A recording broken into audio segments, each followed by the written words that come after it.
This is so silly.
Alright, give me just one moment and then we'll start.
Dude, love you.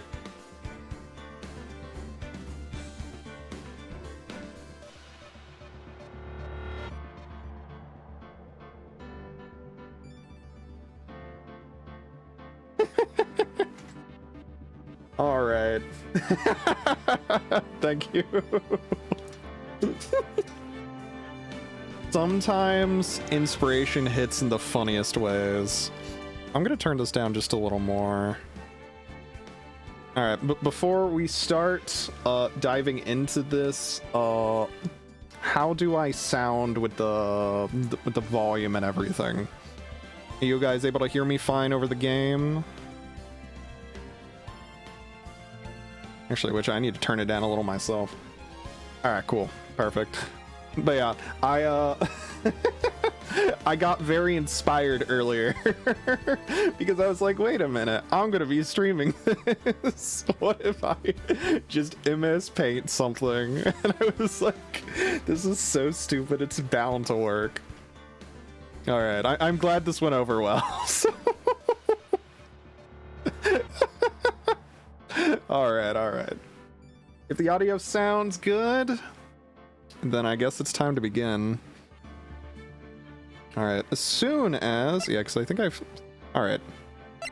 I know you know that you're supposed to hop to the new thing. There we go. All right. So I don't really know too much about Phoenix Wright, obviously, except that he points, and that's why I made that image. But yeah, so let's just, oh, let me do one last thing. All right, cool. All right, if audio sounds good, everything looks fine, then let's just kind of dive into it. And I'm pretty sure it's this one that's the first one, correct? The Ace Attorney. This isn't a Marvel 3 stream, yeah. I mean, unironically, most of what I know is just from watching random Marvel videos, which is not too much. All right, play this game.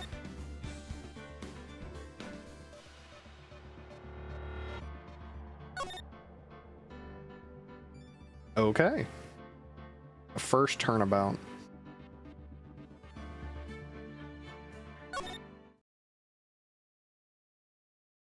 Okay.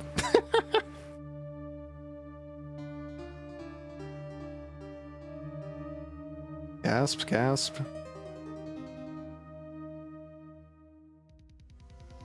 Oh, I see. Uh-oh. Can't get caught. Not like this. Gotta find someone to pin this on.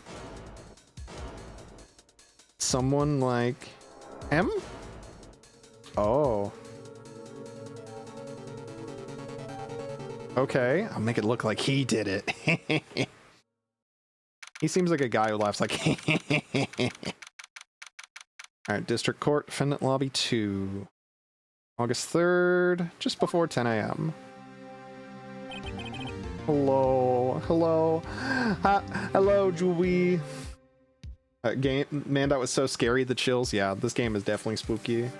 Oh no. Oh god, alright. How to get into this.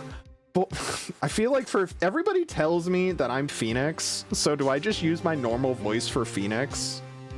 Is that what I have to do? Boy, am I nervous. No, that doesn't sound right. Alright. I think so. Alright. Boy, am I nervous. He's definitely just you. Alright. Then I will just be Phoenix. Boy, am I nervous. Right.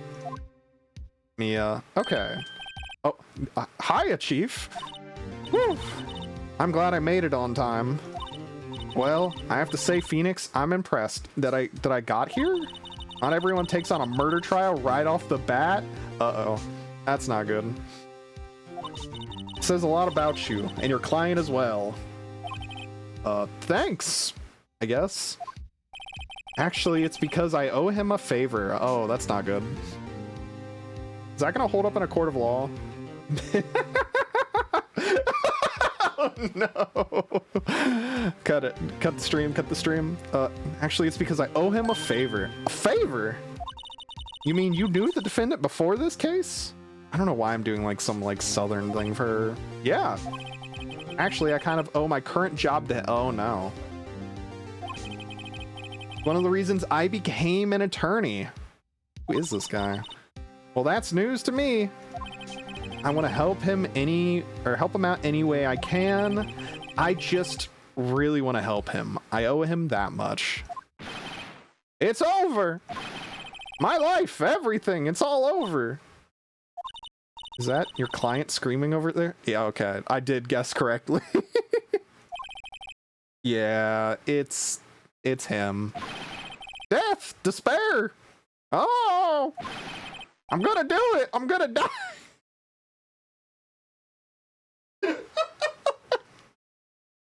I'm gonna do it. I'm gonna die. Sounds like he wants to die. Yeah. Nick! Hey. Hey there, Larry. Hey there, Larry.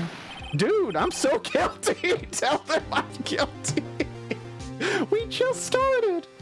We just started. Tell them I'm guilty. Give me the death sentence. I ain't afraid to die. Is this gonna die? I guess so. What? What's wrong, Larry? Oh, it's all over. I'm finished. Finished. I can't live in a world without her. I can't. Who took her away from me, Nick? Who did this? Wait, is he related? I'm guessing it's the murder victim? Oh, Nick, you gotta tell me. Who took my baby away? It's not gonna be the murder victim, is it? Person responsible for your girlfriend's death? Okay, never mind, it is. I thought it was gonna be some bait and switch right off the bat, but this makes more sense. The newspapers say it was you, red. I don't like the red. The red you. My name is Phoenix Wright. Here's the story. My first case is a fairly simple one. Is murder that simple?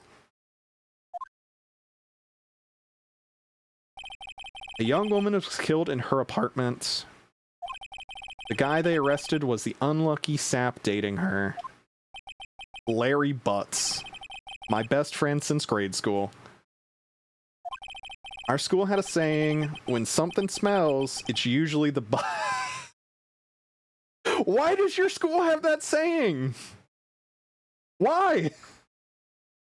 Why is this the saying? I'm so confused. In the 23 years I've known him, it's usually been true. Okay, that's not good. That's really not good. He has a knack for getting himself into trouble. One thing I can say, though, it's usually not his fault. He just has terrible luck. Well, you were born with the name Butts, so...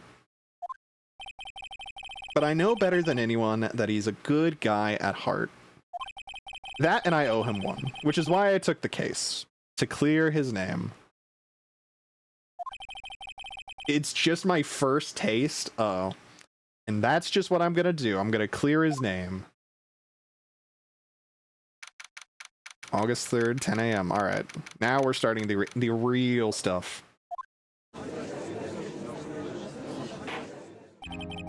Oh, it's the judge. Court is now in session for the... Oh. Court is now in session for the trial of Mr. Larry Butts. The prosecution is ready, Your Honor. The defense is ready, Your Honor. Good start. Good start, me. Mr. Wright, this is your first trial, is it not? This is not a good start. Yes, Your Honor. I'm a little nervous. You and me both. Your conduct during this trial would decide the fate of your client. Murder is a serious charge. For your client's sake, I hope you can control your nerves. Thank you, Your Honor. Mr. Wright, given the circumstances, I think we should have a test to ascertain your readiness. Uh-oh. Yes, Your Honor. Okay, yeah, no. Handshaking, eyesight fading.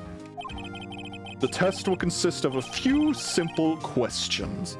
Answer them clearly and concisely. Please state the name of the defendant in this case. Well, it's obviously Larry Butts. The defendant? Well, that's Larry Butts, Your Honor. Correct. Okay, cool. I'm not failing immediately. I called the judge honey. No! White Beast, no! Alright. Correct. Just keep your wits about you and you'll do fine. If I fail that first question, is it like game over immediately? Next question. Oh no. This is a murder trial. Tell me, what's the victim's name? Glad I read the case report cover to cover so many times. It's... wait. Uh-oh. Then I have a... No, I forgot! I'm drawing a total blank here? Oh no. Phoenix! Are you absolutely sure you're up to this? You don't even know the victim's name? No, we said it earlier, didn't we? Oh, the victim! Of course I know the victim's name. Why would I not? I, just forgot.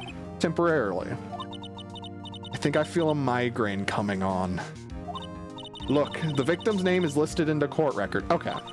Just press tab to check it at any time, okay? Cindy. Yes. Cindy.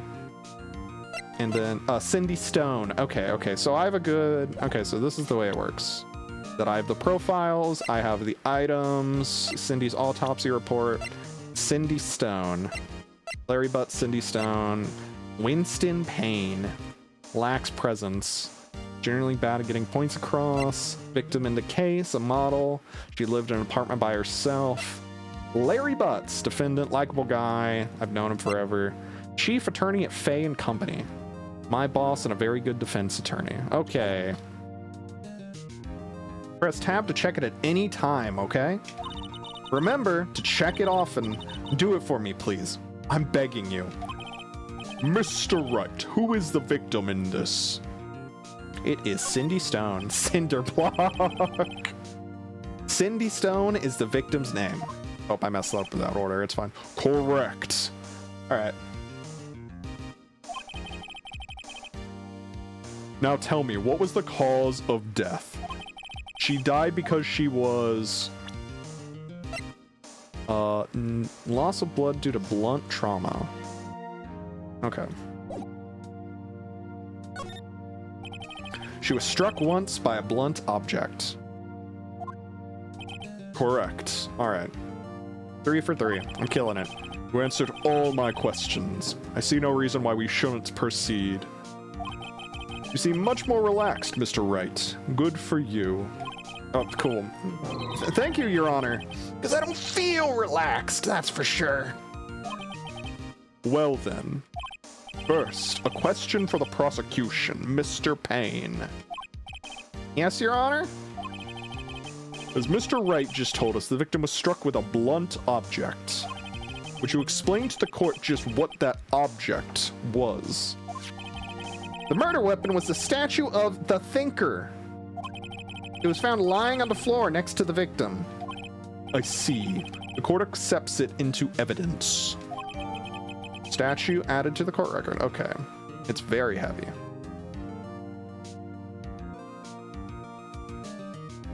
This is the most praise the judge will ever give Phoenix ever. Oh no.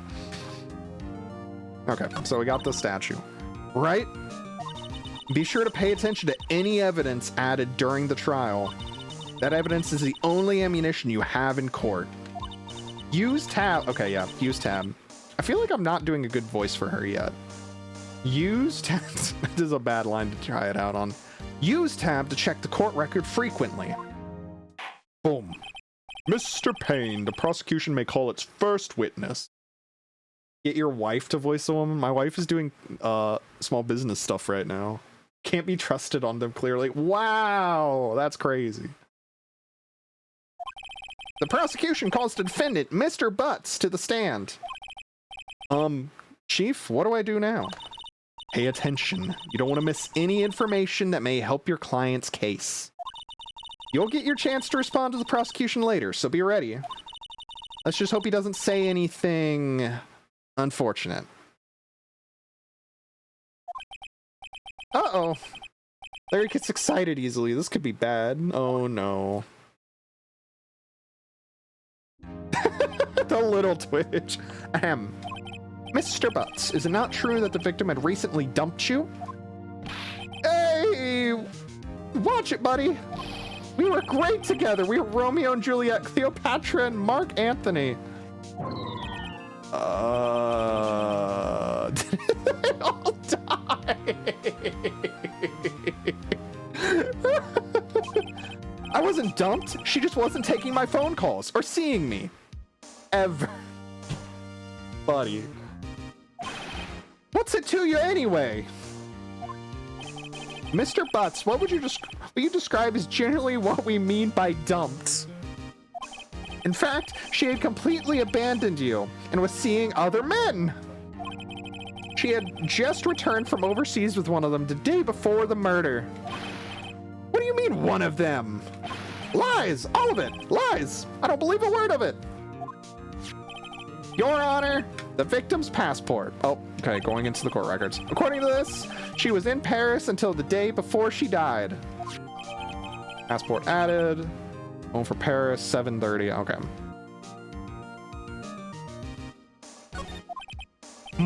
Indeed. She appears to have returned the day before the murder. Dude, no way. The victim was a model, but did not have a large income. It appears that she had several sugar daddies, quote unquote. Daddies? Sugar? Yes, older men who gave her money and gifts. It's very strange to seeing this type of guy explaining what a sugar daddy is. She took their money and used it to support her lifestyle. Dude! We can clearly see what kind of woman this Miss Stone was. Tell me, Mr. Butts, what do you think of her now? Right? I don't think you want him to answer that question. Yeah. Larry has a way of running his mouth in all the wrong directions. Should I? I'm gonna stop him from answering. My client had no idea the victim was seeing other men. That question is irrelevant to this case. Oof! Dude, Nick, what do you mean irrelevant? That cheating sheet off. Larry, no. I'm gonna die. I'm just gonna drop dead. Yeah, and when I meet her in the afterlife, I'm gonna get to the bottom of this. Let's continue with the trial, shall we? I believe the accused's motive is clear to everyone. Yes, quite. Oh boy, this is not looking good. We just started. Next question.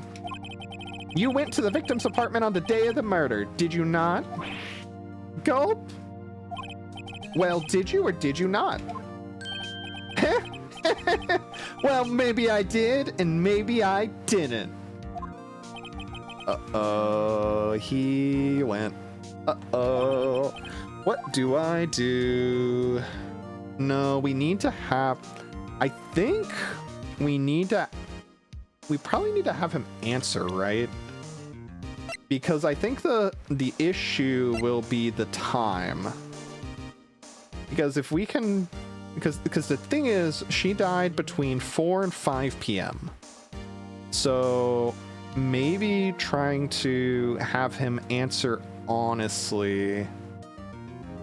Yeah, because we don't want to have him be proven as a liar later. I need him to answer honestly. I know, I'll send him a signal. Oh no, Phoenix. Tell the truth.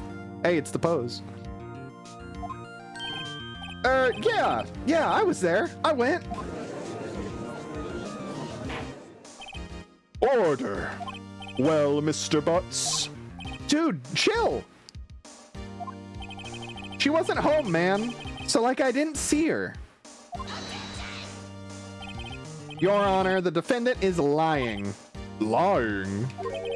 The prosecution would like to call a witness who can prove Mr. Butts is lying. Well, that simplifies matters. Who is your witness? The man who found the victim's body. Just before making the gruesome discovery, he saw the defendant fleeing the scene of the crime. Order! Order in the court. Mr. Payne, the prosecution may call its witness. Yes, Your Honor. This is bad. On the day of the murder, my witness was selling newspapers at the victim's building.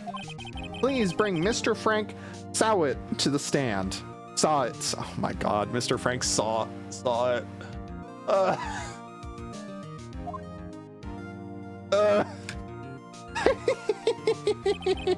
Mr. Sawit, you sell newspaper subscriptions, is this correct? Oh yes, newspapers, yes. Mr. Sawit, you may proceed with your testimony. Please tell the court what you saw on the day of the murder. Witnesses account. Testimony.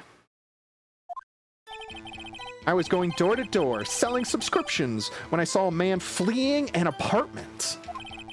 I thought he must be in a hurry because he left the door half wide behind him. Thinking it strange, I looked inside the apartment. Then I saw her lying there, a woman, not moving, dead even. I quailed in fright and found myself unable to go inside. I thought to call the police immediately. However, the phone in her apartment wasn't working. I went to a nearby park and found a public phone. Wait. That seems like something we could prove is like if the phone was working or not. I found a public phone at a nearby park. I remember the time exactly. It was 1 p.m. That is obviously not the truth because we have the autopsy saying time of death 4 to 5 p.m.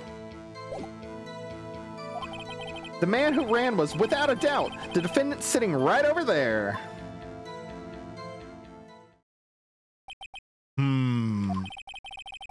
Larry, why didn't you tell the truth? I can't defend you against a testimony like that. Incidentally, why wasn't the phone in the victim's apartment working? That's my question too, dude. Your Honor, at the time of the murder, there was a blackout in the building. Aren't phones supposed to work during a blackout? Yes, Your Honor. However, some cordless phones do not function normally. The phone that Mr. Sawit used was one of those. Your Honor, I have a record of the blackout for your perusal.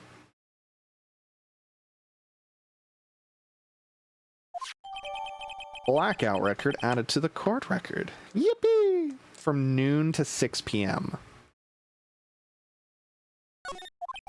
Now, Mr. Wright. Yes, yes, Your Honor. Question mark. You may begin your cross-examination. I feel like some special thing is about to pop up with that red text. Cross-examination. All right, right. This is it. The real deal. What exactly am I supposed to do? Why, you expose the lies in the testimony the witness just gave. Lies? What? He was lying? Oh my god. Buddy, we have to. Oh my god. Not a good start. Your client is innocent, right? Then that witness must have lied in his testimony. Or is your client really guilty?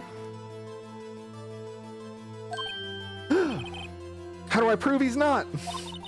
You hold the key. It's in the evidence. Compare the witness's testimony to the evidence at hand. There's bound to be a contradiction in there. First, find contradictions between the court record and the witness's testimony. Then, once you've found the contradicting evidence, present it and rub it in the witness's face. Yeah, I feel like she has like a stern voice when she's talking. Okay. I got this. Open the court record with tab, then point out the contradictions in the testimony. So... Oh, so okay. I see. Cross-examination. I was going door to door selling subscriptions when I saw a man fleeing an apartment. Okay.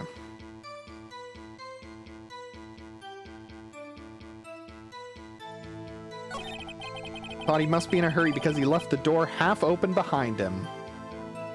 Okay, so this part I know. Thinking it strange, I looked inside the apartment. Not moving, dead. I quailed in fright and found myself unable to go inside.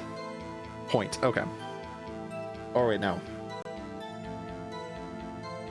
So, I thought to call the police immediately. Phone in her apartment wasn't working. A public phone, because it's this one.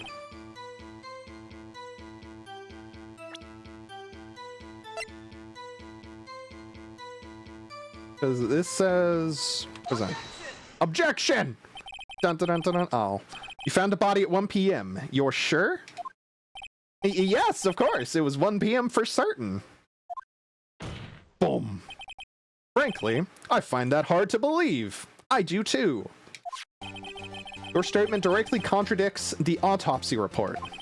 The autopsy notes the time of death at sometime after 4 p.m. There's no body to find at 1 p.m. How do you explain this 3-hour gap? Now that's a face. That's a face right there. Oh, that. Oh, objection. This is trivial. The witness merely forgot the time. After his testimony, I find that hard to believe. Mr. Sawit, Why were you so certain that you found the body at 1 p.m.? Gee, that's a really good question. Great job, right? Way to put him on the spot. That's all you have to do. Point out the contradictions. Lies always beget more lies. See through one, and their whole story falls apart. Wait! I remember now! Would you care to give your testimony again? Okay, round 2. Witness testimony, surely. Time of discovery. You see, when I found the body, I heard the time. There was a voice saying the time. It was probably coming from the television. Nope. Blackout. Oh, but it was 3 hours off, wasn't it? I guess the victim must have been watching a video of a taped program. That's why I thought it was 1 p.m. Terribly sorry about the misunderstanding. Let me at him. Let me fucking at him. Mr. Wright. Oh, I forgot to say the last line. You heard a voice at 1 p.m. Mr. Wright, you may cross-examine the witness. Right. You know what to do. I've got this one.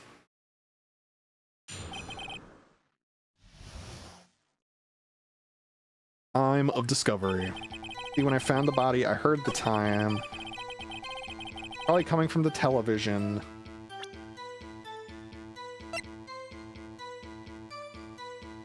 Blackout record, you gave me this. Oh, hold it right there. The prosecution has said there was a blackout at the time of the discovery. And this record proves it.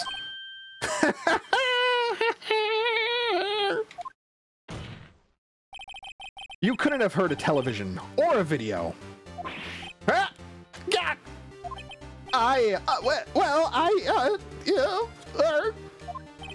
The defense has a point. Do you have an explanation for this, Mr. Sawit? No, I find it quite puzzling myself. Quite. Ah! Wait, I remember now. Surely this time. Mr. Sawit, the court would prefer to hear an accurate testimony from the very beginning. These constant corrections are harming your credibility. That and you seem rather distraught. Yeah. My apologies, Your Honor. It's, must have been the shock of finding the body. Very well, Mr. Sawit.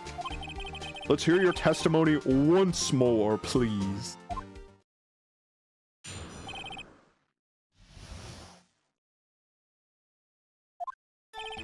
Actually, I didn't hear the time. I saw it. There was a table clock in the apartment, wasn't there? Yeah, the murder weapon. The killer used it to hit the victim. That must have been what I saw. Let me at him. You saw a clock. I guess that would explain it. Defense may cross-examine the witness. Gladly. Hearing the time. I didn't hear the time, I saw it. There was a table clock in the apartment, wasn't there? A murder weapon. Killer used it to hit the victim. Not so fast. Wait just a moment. We already know it's the thinker. The murder weapon wasn't a clock, it was this statue. Now, how is this supposed to be a clock? Oh, there it is. What? You with your objections and your evidence. Just who do you think you are? Just answer the question, Mr. Sawit. Hey, I saw it there, okay? That's a clock. That's not a statue, it's a clock. Your Honor, if I may. Yes, Mr. Payne. As the witness stated, this statue is indeed a clock. The neck is a switch. You just tilt it and it says the time out loud. As it doesn't look like a clock, I submitted it as a statue. My apologies. I see. So the murder weapon was a table clock after all. Well, Mr. Wright, appears that the witness's testimony was correct. This is a clock.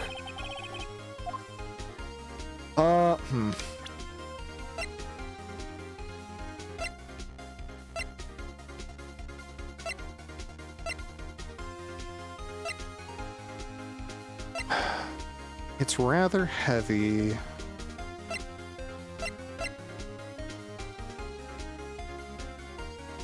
There's got to be something that I'm missing.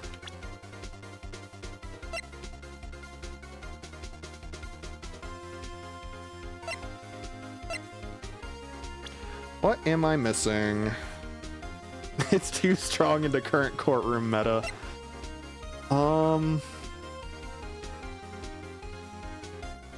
I do have a problem with it. So if they're saying it's a clock all of a sudden,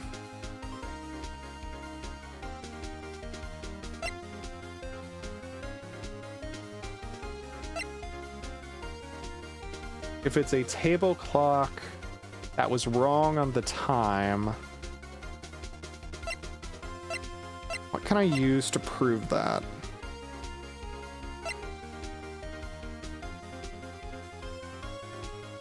Four to 5 p.m. We've already used that.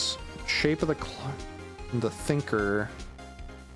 This does not look like a clock at all.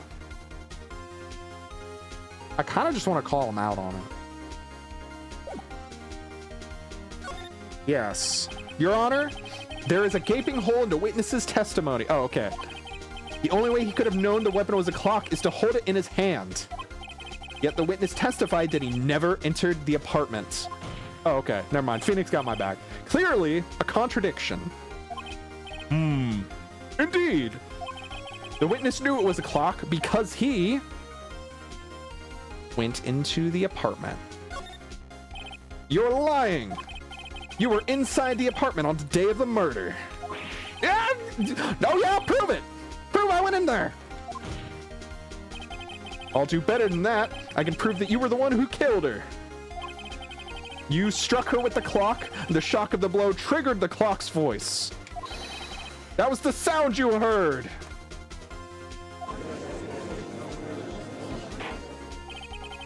Order in the court.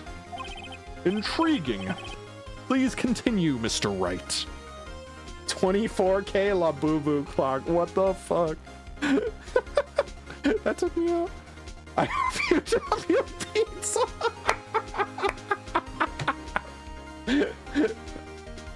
Please continue, Mr. Wright. Yes, Your Honor. Mr. saw it. The sound must have left quite an impression on you. Understandable, since the murder weapon spoke just as you hit the victim. That voice was burned into your mind. That's why you were so certain about the time. Mr. Payne, what's the meaning of this? This is all baseless conjecture. Baseless? Just look at the witness's face. Would the witness care to elaborate? Did you strike the victim with the clock? That day, I never. Look, the clock, I heard, no, I mean, I saw,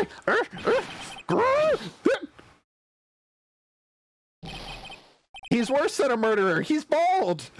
Shut up. I hate you. It was him, I tell you. I saw him. He killed her. And he should burn. Burn. Give him death. Order. Order in the court, I say. Your Honor, a moment, please. There isn't a shred of evidence supporting the defense's claims. Mr. Wright. Your Honor, you claim the sound the witness heard came from the clock. Do you have any evidence? The whole case is riding on this. I'd better think it through carefully. Your Honor, the sound Mr. Solid heard was definitely this clock. You simply... I mean... it has to just be you try the clock.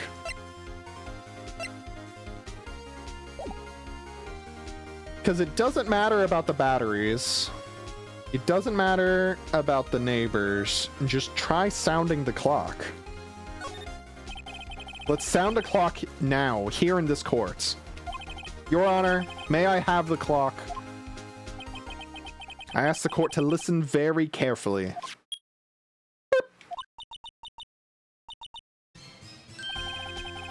Certainly, I think it's 8:25. I was so shocked, I didn't think it would speed by. That certainly is a strange way to announce the time.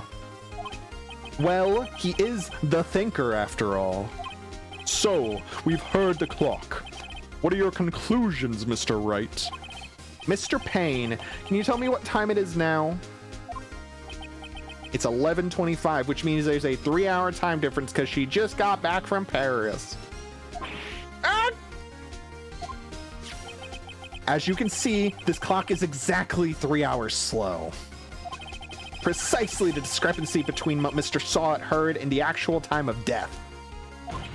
So, Mr. Sawit, oh, you're not looking good, dude. Try to talk your way out of this one.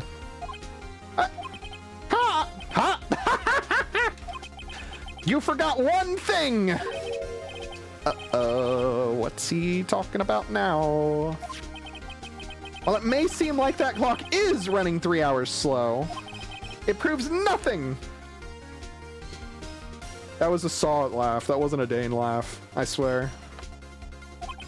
How do you know it was running 3 hours slow on the day of the murder? If you can't prove that, you don't have a case. Oh, she just got back from Paris. He's right. How am I going to prove that? I was so close. Mr. Wright, seems you lack the critical evidence to support your claim. Yes, Your Honor.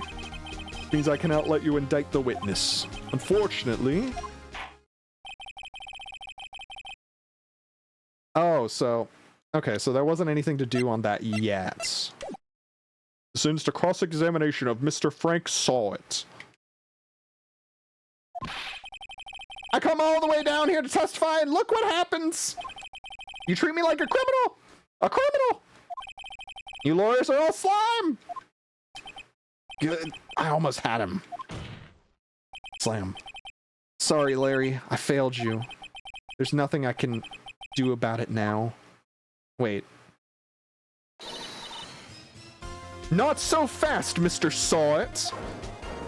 Mia coming in with the clutch. Mia? I mean, Chief! Oh, wrong button. Listen up, Wright. Don't throw this one away. Not like this. Think! But Chief, it's over. I can't prove the clock was slow the day of the murder. Nobody can prove that. Well, yes. But that doesn't mean you can't still win. Try thinking out of the box. Don't waste time doubting the facts. Assume the clock was 3 hours slow, and think through it. Ask yourself, why was the clock 3 hours slow? Because she just got back from Paris. Figure out the reason and you'll have your proof. Right, right? Can you think of a reason as to why the clock would be 3 hours slow? Yes. Wait! Maybe I can prove it. You must have evidence somewhere that can prove it, right? Find it and let them have it. Well, Mr. Wright, you say the clock was already running slow on the day of the murder. Have you found evidence to support this claim? Of course. There is a piece of evidence in the court record that can prove my claim beyond a doubt. Ah! Tough words! Let's see you pull this one off. Let's see this evidence that proves why the clock was running slow. The passport. Take this. She was in Paris. You're not tricking me. The victim had just returned home from abroad the day before the murder. As we all know, the time difference between here and Paris is 9 hours. When it's 4 p.m. here, it's 1 a.m. the next day there. The clock wasn't 3 hours slow. It was 9 hours oh my god. The victim hadn't reset her clock since returning home. That's why the time you heard when you struck her dead in her apartment was wrong. Oh yeah, because I guess it didn't say AM or PM. Proof enough for you, Mr. Sawit? Or should I say, this is where I would look at the camera. Mr. Did It?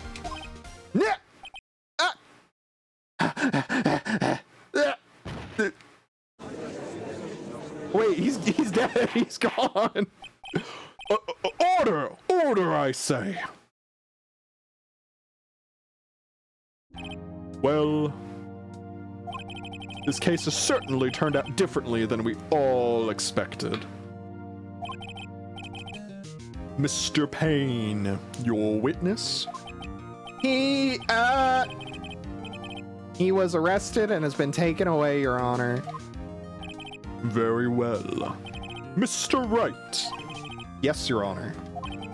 I have to say, I'm impressed. I don't think I've ever seen someone complete a defense so quickly and find the true culprit at the same time.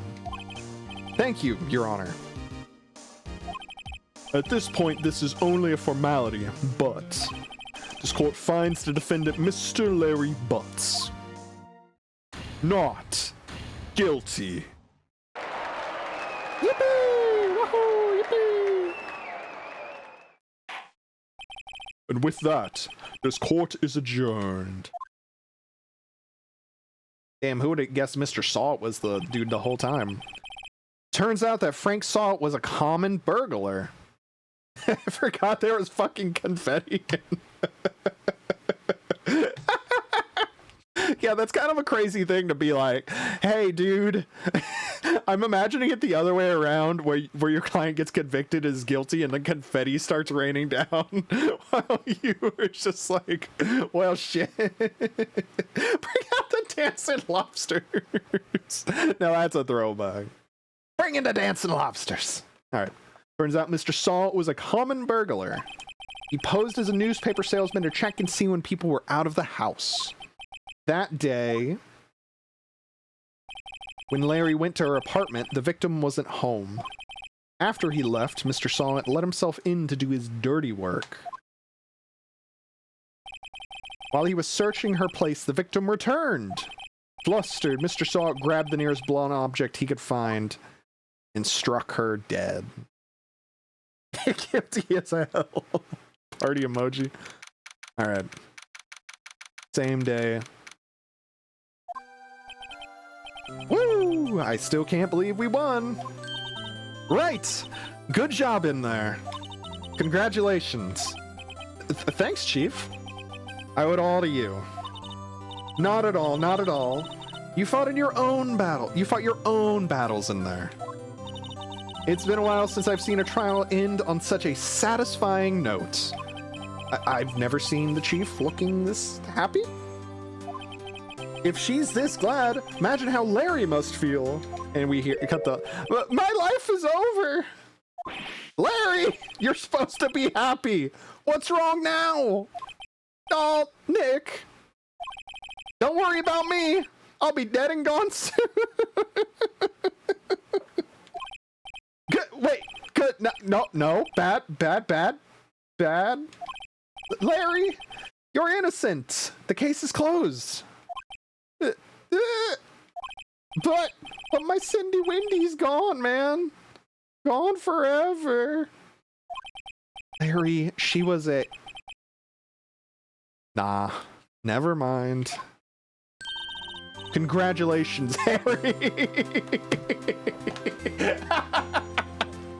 Congratulations, Harry. Harry? Yes, you! I can practically see the headlines now. Harry Butts. Innocent. Thanks. I really owe you one.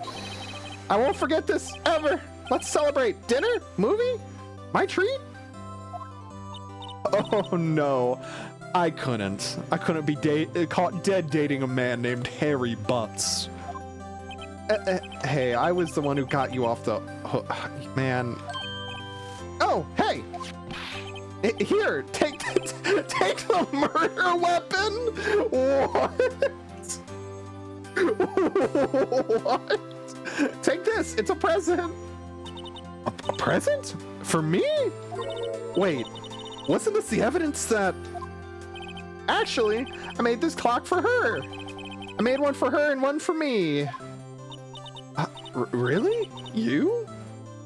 You made this? Well, thank you. I'll keep it as a memento. Yo, Nick. Can you believe it? I was so into that chick, and she was just playing me for a fool. Don't that make you want to just cry? Larry, my man. Are you so sure? Excuse me? I think she thought of quite a lot of you in her own way. I mean, she did take the clock with her on her overseas trip, so... Okay, chat, we gotta kill Larry. I think Larry's gonna... Look, I don't think we gotta do anything, unfortunately. Nah, you don't gotta sympathize with me. It's okay. Oh, I'm not just sympathizing, really. Isn't that right? Right? Don't you have something to show your friend? Something that proves how she felt about him? Huh? Oh, yeah, right. I do. What the heck is she talking about?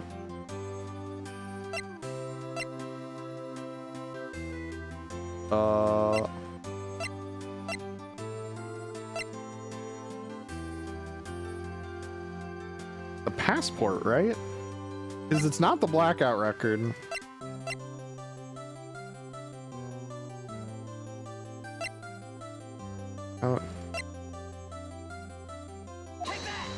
Oh, yeah, duh. Check this out, Larry. Proof positive you weren't just some chump to her. Huh? Wait, what about that clock? This is the clock you made for her, Larry.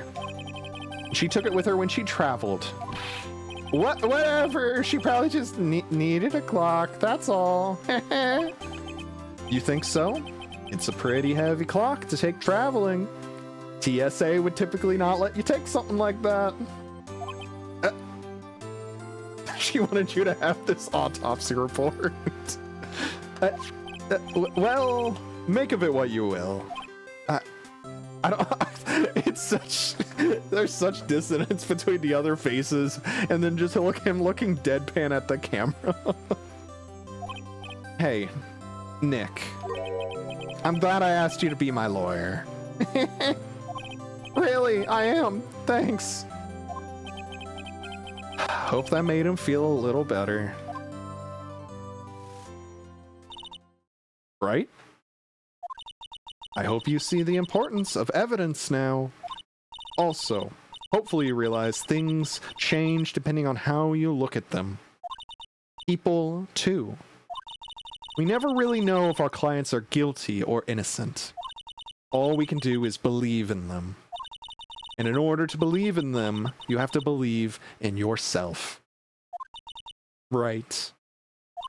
Listen, learn, grow strong. Never let go of what you believe in. Never. Well, I think our work here is done. Shall we be off? Yeah, I guess so. Say, how about dinner? On me? We'll drink a toast to innocent God damn it. Yeah! Oh, speaking of Harry, you were saying part of why you became a lawyer was because of him. Yeah, part at least. You'll have to tell me more about it sometime. Maybe over drinks? And so my first trial came to a close. Larry slapped me on the back and said, "Gee, Nick, it's so good to have friends." But I'm pretty sure he's not gonna pay us.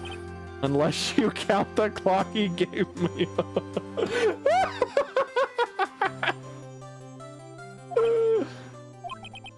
I didn't know it then. But that clock was soon going to be at the center of another incident. I promised to tell the chief about me and Larry. It would be one promise I wouldn't be able to keep. Wait, what? Well, the chief got given the second one.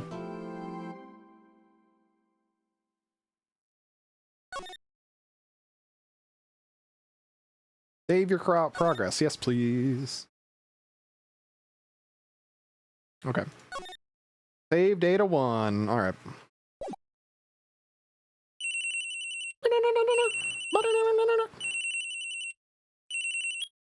Beep. Hello? This is Maya. Wait, I recognize Maya's name, so I think what voice would she have? Hello? This is Maya. Hey Maya, it's me. Mia! What's up? You haven't called in a while. Sorry, I've been so busy. How have you been? Well, lonely, and it's all your fault. Nah, I'm just teasing. I've been great. I'm finally getting used to having my own place. That's good to hear. Actually, I'm calling because I have a favor to ask. I know.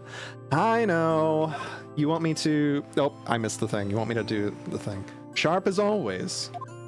There's a lot of buzz about the upcoming trial. I just don't feel safe keeping the evidence here. Oh, so it said keep the thing. Okay, that makes sense. My finger slipped and I hit the button early. Oopsies. I don't feel safe keeping the evidence here. I gotcha. So, what is it this time? It's a clock. A clock? Yeah, it's made to look like that statue, The Thinker, and it tells you the time. I thought you might like it. You always like toys. Hey, I'm not a little girl anymore, sis. Now. You know I'm only teasing. I should probably tell you, the clock isn't talking right now. Huh? It's not working? That's lame. I had to take the clockwork out. Sorry. I put some papers inside it instead. Papers? Is that the evidence then? Well, there's a possibility it might turn out that way, yes. Can you come by the office tonight, say 9, to pick it up? I'll be in a pre-trial meeting until then.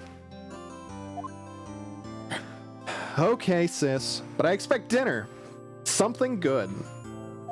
Like burgers. I could really go for a good burger. I mean, a good burger is a good burger, I get it. Okay, we'll hit the usual joints. All right, it's a deal. Okay, sis, see you soon.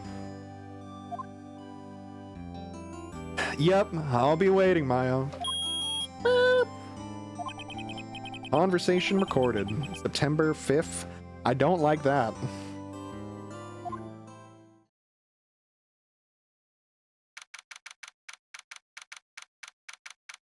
Uh-oh.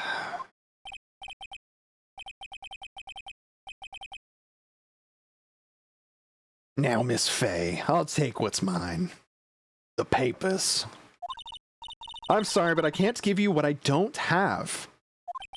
Miss Faye, you are a poor liar. Why, I see it right over there. That must be the Thinker that swallowed those papers. How could you know? Oh, you are not cogniferous of my background. Gathering information is my business, you see. I should have been more careful. Oh, my dear Miss Faye, I am so very sorry. But I'm afraid I must ask you for one more thing. Your eternal silence. Farewell, Miss Faye.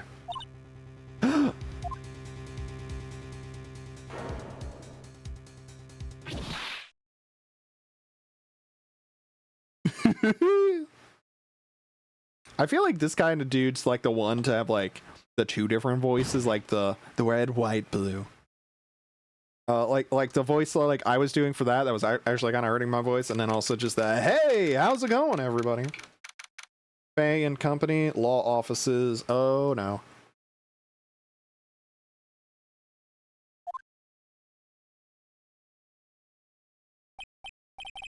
Irene. Well, thank you. Uh-oh, I'm late. Huh? That's strange. Guess the chief left without me. She said her sister was coming over, so we should all go out for dinner. What's that smell? What? Mia! Maybe she's in her office. Yeah, we gotta examine. Oh. What?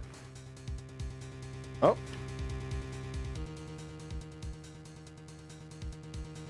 Oh, I guess there's... Okay, so... Nothing to examine yet. Okay, never mind. Back. We gotta move. Office. That smell. Blood! Yes! Someone's there. Chief? Chief? Chief? Chief!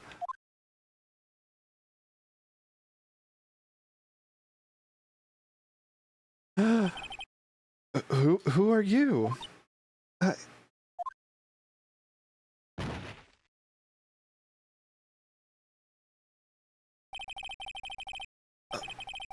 strange girl dropped out cold. I left her lying on the office sofa. I went back to the chief where she lay under the window.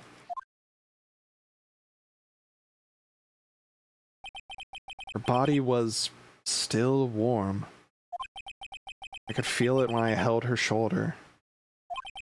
Then, all too quickly, it began to fade.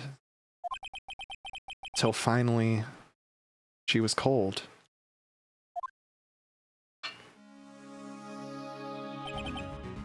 Chief, we gotta examine shit. What is going on?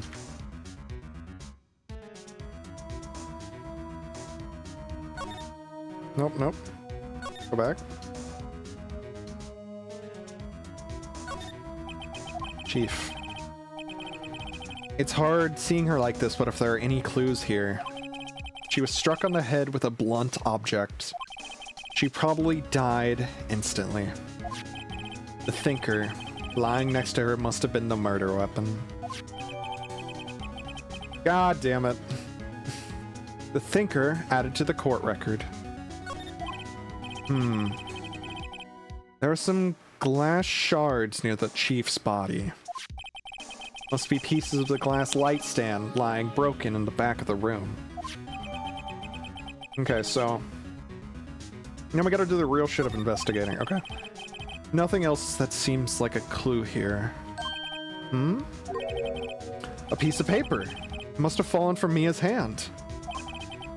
What could it be? Maya. The word is written in blood on this scrap of paper. It says Maya. Did Mia write this? This piece of paper is a receipt from a department store. Dated yesterday. Receipt added to the court record. I think that's enough snooping around for now. I'd better call the police. Find out what that girl was doing here.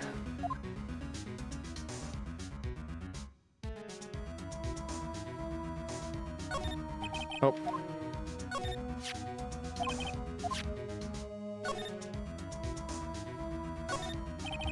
Perfectly normal office desk. Chief had a very particular policy about office decor.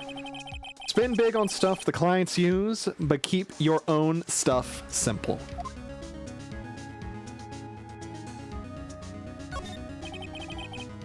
Faye and Company ledger book. Everything is written in the chief's ultra neat handwriting. It's a small office, but it makes a good bit of money. Ultra neat handwriting. I feel like that's going to be important. Surprisingly, the chief was never good with machines. About all she used his PC for was for email. She could have been playing Guilty Gear X or Rev 2 on this thing. She picked up this ancient model at some garage sale for practically nothing. Okay, so she would have had to play plus R on it. Anything else? The phone. Right, I better call the police. That's funny. A few of the screws on the receiver are missing. Looks like someone was halfway through taking it apart. Police? Please, come quick! What was that? She was probably sick of Kianta. Someone screaming from outside the window? Huh? She's staring right at me. She's holding a phone in her hand. Uh-oh.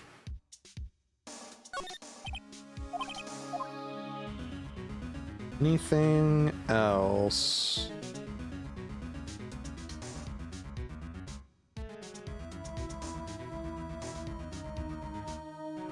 Oh, cool. All the chief's important documents are packed in here. This is where she filed her case records and recent rulings. So do I go back to the window now?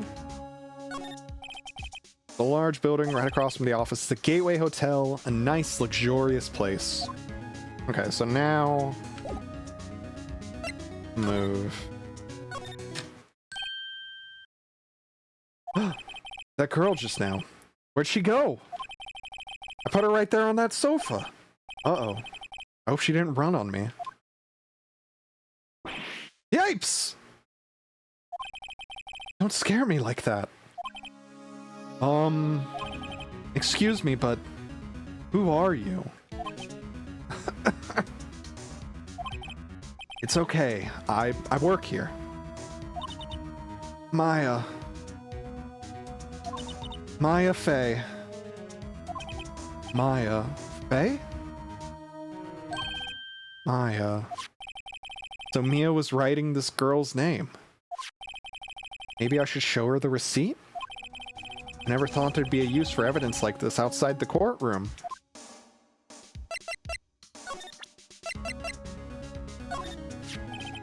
Before Mia died, she wrote out a message with her own blood. She wrote it on the back of this receipt. That's my name! Why? Why would she write my name? Please, calm down. Why would Sis write my name? Uh-oh, now I've done it. Uh-oh, Phoenix. Oh, I mean, I guess they're making noise, but... The police! Sounds like they're coming this way. Freeze! Police! Oh, I recognize this guy. Alright.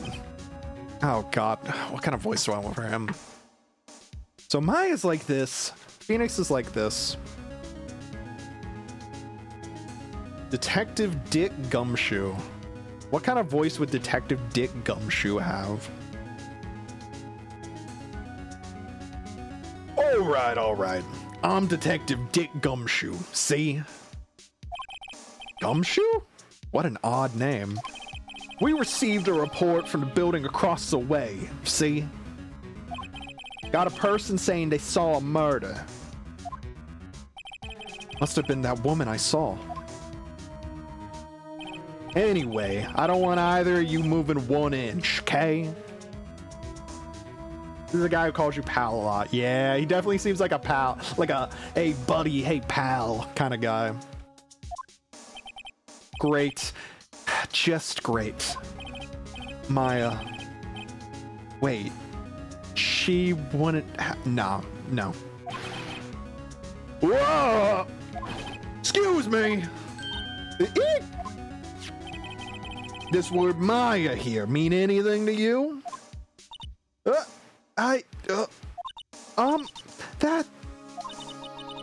That's my name. What? The victim drew his hair in her own blood, see? With her dying breath, she wrote down the killer's name. Killer? Hey, case closed. You're coming down to the precinct, ma'am. Come on, buddy. What? Oh my god, this guy is a dude who calls you pal a lot. Mia's younger sister Maya was arrested on the spot. I was taken in for questioning and didn't get out until the next morning. My eyes were heavy, but I couldn't sleep. I sat around, waiting for visiting hours to begin at the detention center. I had to talk to Maya as soon as possible.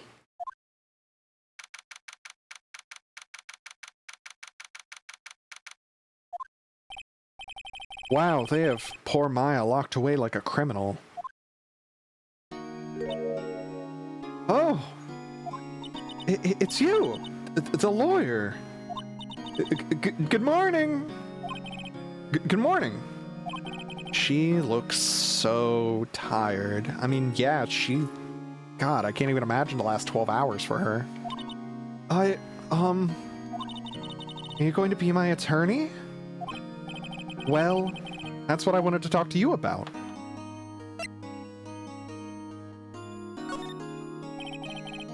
First things first, I better get her cheered up. Yeah, of course I will. Cheer up! Really? Whoa! Did I say the wrong thing? She looks sadder now. What's wrong? You don't think I can do it? Well... No. No one could. Who would believe me? Even you, when you found me in the office. You looked at me like I had done it. Did I look at her like that? No, I never thought. It's okay. I understand. And I've also heard about you. Heard what about me? I was talking to my sister on the phone the other day. Today was my junior partner's first time in court. Wow, really? How'd that go? It was quite the scene. Honestly, I was on edge the whole time. It's been a while. Ha! So he crashed and burned? He's a genius. One of those strike fear into the hearts of evil types. The only thing he's lacking is experience. Huh? Sounds like it was fun. Well, I know who to go to if I ever get into trouble now. I don't know, Maya. I think you might want to wait. Give him 3 more years. That is, unless you want to be found guilty. That's what she said. I'm sorry. I didn't mean to insult you.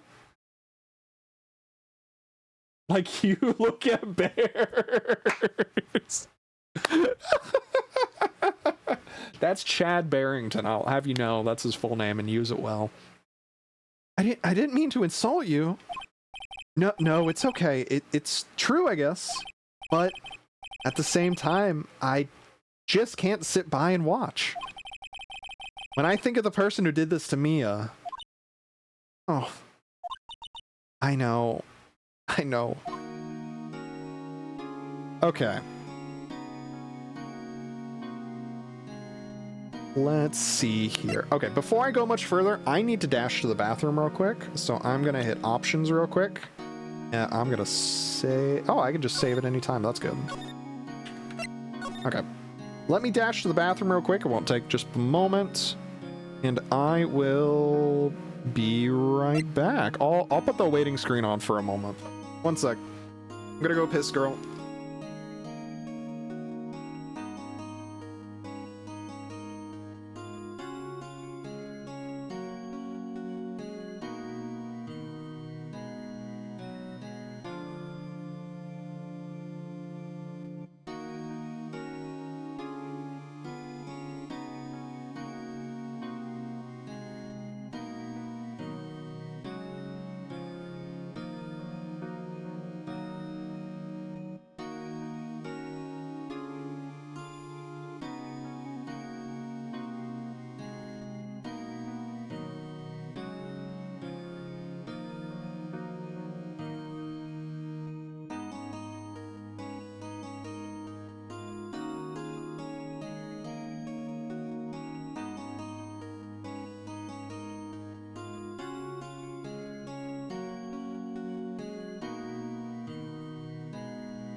Okay, I'm back. I just looked to see the hell yeah Dick got screenshot.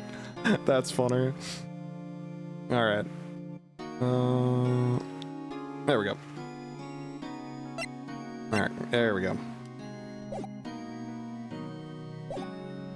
I am back. Okay. So I don't have anything to present right now. Department store receipts. Okay. Profiles. Yep. Mia, Maya, and Dick Gumshoe. This dude looks older than 30. All right.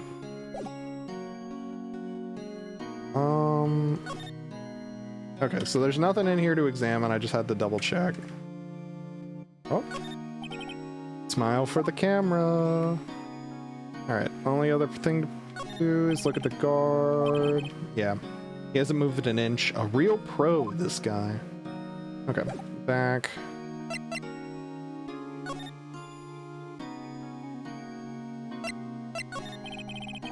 There's something I've been wanting to ask you. Yes? What's with that outfit? Oh, this? This is what all acolytes wear. It's my uniform, you could say. Acolytes? Like people in religious training? What is it that you do? Oh, it's nothing strange, really. I'm a spirit medium in training. That's what age 30 looked like. A spirit medium? I'm pretty sure that qualifies as strange.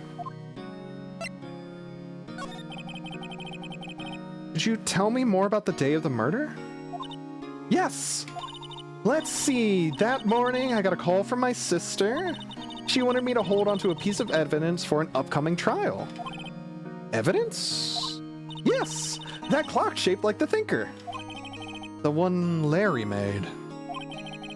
How could that have been evidence in a case?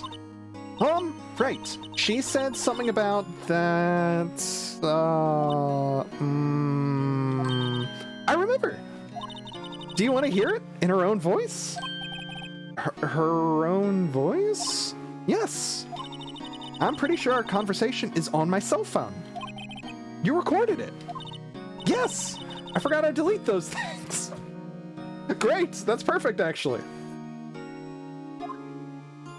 Your cell phone. Yeah, let's start there. So you say you have a conversation with your sister on your cell phone. Let's hear it. Right! Oh! I just remembered. That detective took my cell phone. Sorry. Oh, right. Of course. Of course, of course. Next time I see Detective Gumshoe, I'll ask him for it.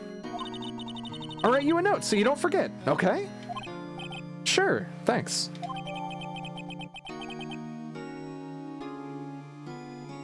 Oh, Maya's memo. That's essentially... Hey, I had the conversation. Remember to ask for it.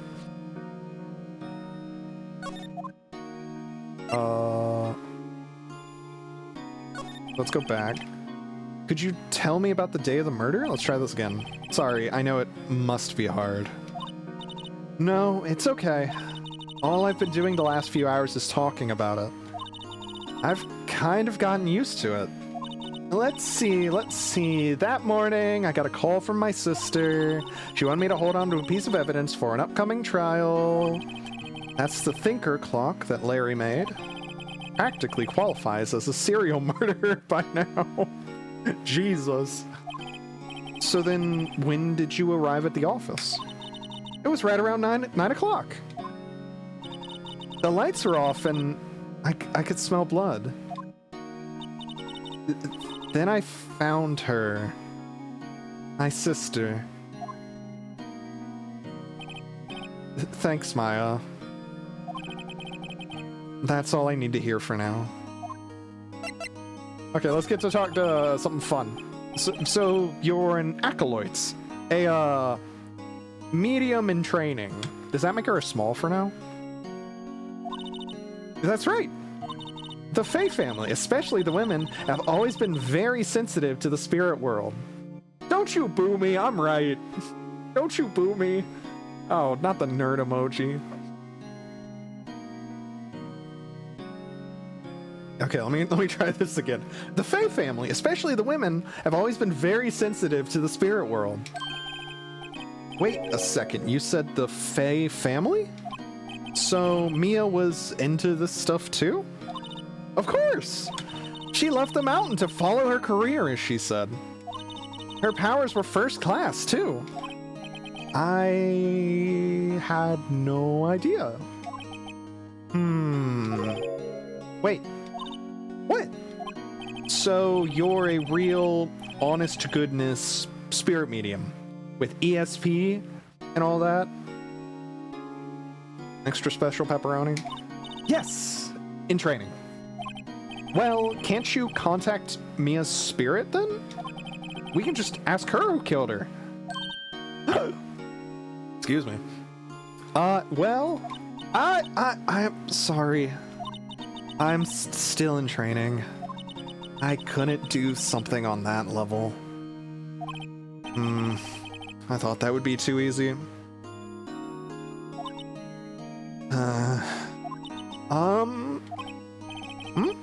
Something the matter? I was wondering, could I ask you a favor? This is the address of a famous lawyer. My sister gave me this a long time ago.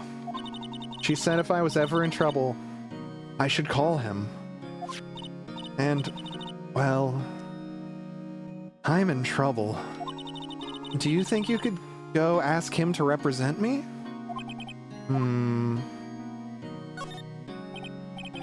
Sure, why not? I'll go ask. Thank you so much! I have no one else to turn to. Say, what about your parents? Oh.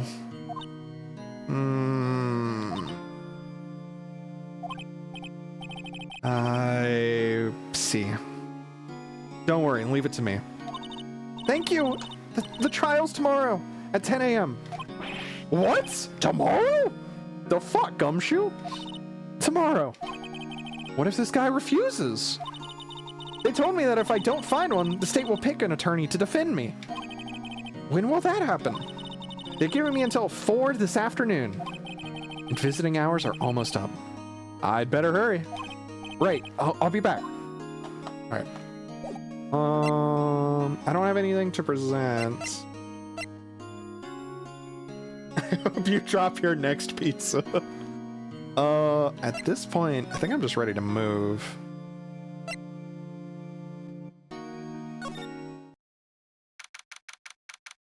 Oh, I still need to go visit our office again, though, on a second try, but I think this is more important for now. Frostburg Law Offices. According to the receptionist, the big boss is, quote-unquote, out. She couldn't say when he'd be back. Must be hard to keep track of everything when you're a famous lawyer. Not to mention run an office like this. I guess I'll just have to come back later.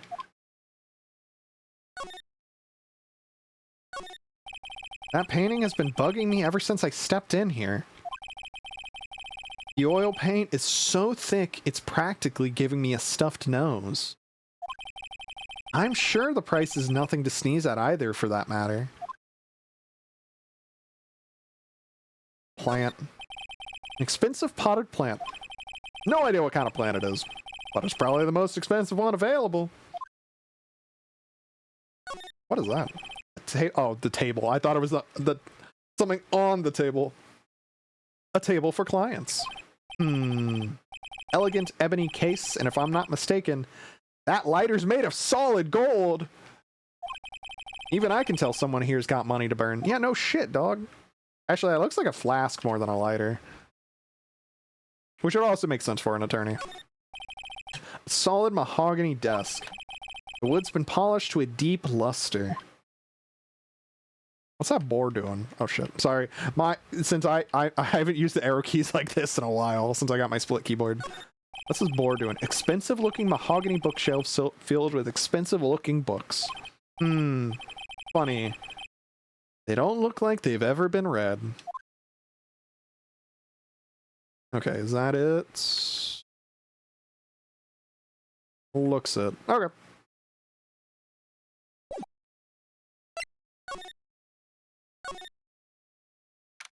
All right. Let me get to looking around here. The office is filled with police officers. They're all busily searching for clues. Hey, you there! This is a crime scene, pal. No trespassing. Sorry. Don't I know you from somewhere, buddy? Wait, you're that Butts guy, aren't you? No. Phoenix Wright. How could anyone mistake me for Larry? Guess I got the wrong name, Mr. Wright. Sorry about that. That Butts guy, he was a killer. And you're no killer, right? He was proven innocent. Right. And you were...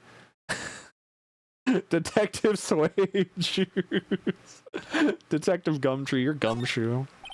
Gumshoe, wasn't it? Dick Gumshoe? Right! At your service. Hang on. That's Detective Gumshoe to you, pal. Anyway, get the name right. And don't go calling me Dick. Hey, Dick, get over here. Yeah, yes, sir. Be right there. You're her lawyer, right, pal? You got business here. You better do it quick. Woo! He thinks I'm Maya's lawyer. Oh, we got shit to talk about, buddy. About Miss Faye. Did you do an autopsy? You want to know the results, eh? Now, don't you look at me like that, pal. It's no use. She might have been your boss, but that doesn't mean you get any special treatment. All right. You can see the report, but that's all. Okay. Time of death, 9 p.m. Single blunt trauma. Death was instantaneous. Which means she couldn't have written the blood on the receipt. Aha! I know these are silly things that probably everybody figured out immediately, but I'm just like, aha! I'm learning. About Maya. Yeah, I'm looking forward to the trial. Sorry, pal. This is one trial you aren't gonna win. Why do you say that, Mr. Gumshoe? The city's put Prosecutor Edgeworth on it. I know that dude. That's the guy. That's the guy. I was gonna. My brain instantly went, that's the guy I see off the Yowie art with Phoenix. That's the guy. That's the guy from Yowie.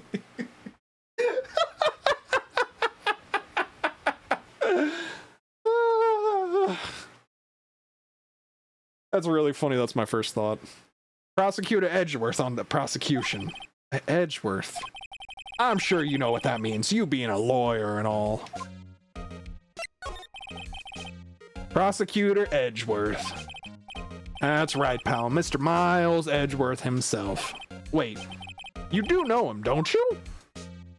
Excited to be insulted by him for the first time. Of course I do. I know him. He's a feared prosecutor. He doesn't feel pain. He doesn't feel remorse. He won't stop until he gets his guilty verdict. Oh, don't talk about him that way. You make him barely sound human. Still, I'm afraid this is pretty much decides the case. So Edgeworth is on this one. He hasn't lost a case since he became prosecutor at the incredibly young age of 20. Damn! Of course, there are rumors of back alley deals and forged evidence. All I know for sure is that Edgeworth hates crime with an absolute abnormal passion. Never imagined I'd be facing him so soon. Okay. But I have something to present to you. But look at this shit. I was wondering, did you see Maya Faye's cell phone? Oh, that? I have that. That's a Nokia. Do you think you could give it back? Sure. I mean, wait a second, pal. Tricky lawyer. Tricky lawyer. Uh-oh, he's on to me.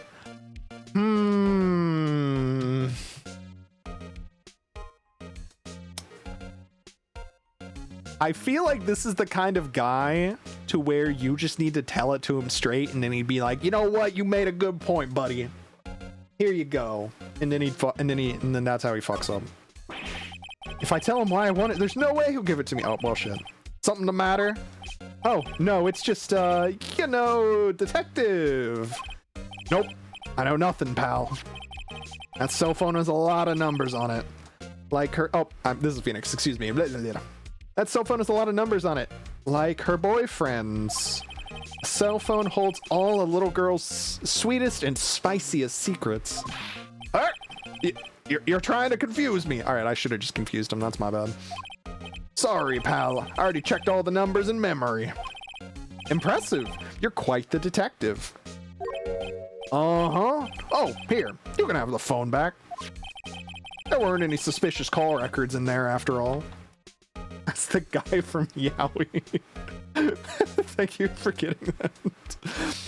There weren't any suspicious call records in there after all, bud. Seems he didn't notice the recorded conversation. Via cell phone received. Check the court records to hear the recorded conversation. All right. Enter. Okay, what's up? Haven't called. There's someone I want you to hold on to me. The clock. Tells you the time. That's lame. I had to take the clockwork out. Yep. I wrote all this. I want you to hold on to me. That's the line I accidentally skipped over. Alright. Cool. I guess I've asked all the questions I need to. You all done, pal? Yes. Thank you, Mr. Gumshoe. I'll be heading out now. Oh, wait. Uh-oh. I don't like I don't like how he moves like that.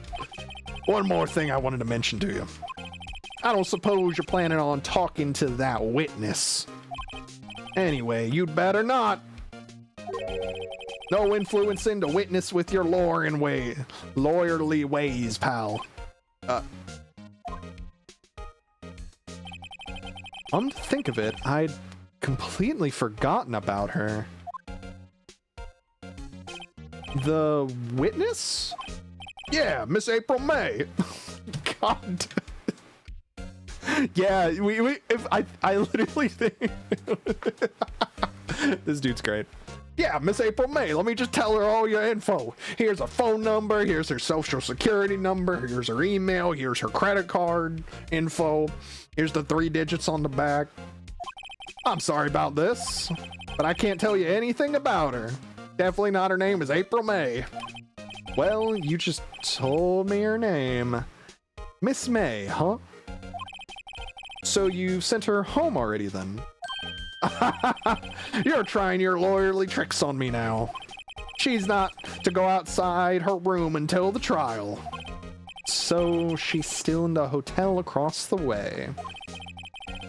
I guess I should know better than to try to get a detective to leak information. You got that right, pal. Time to pay a visit to Miss May. Okay. With that...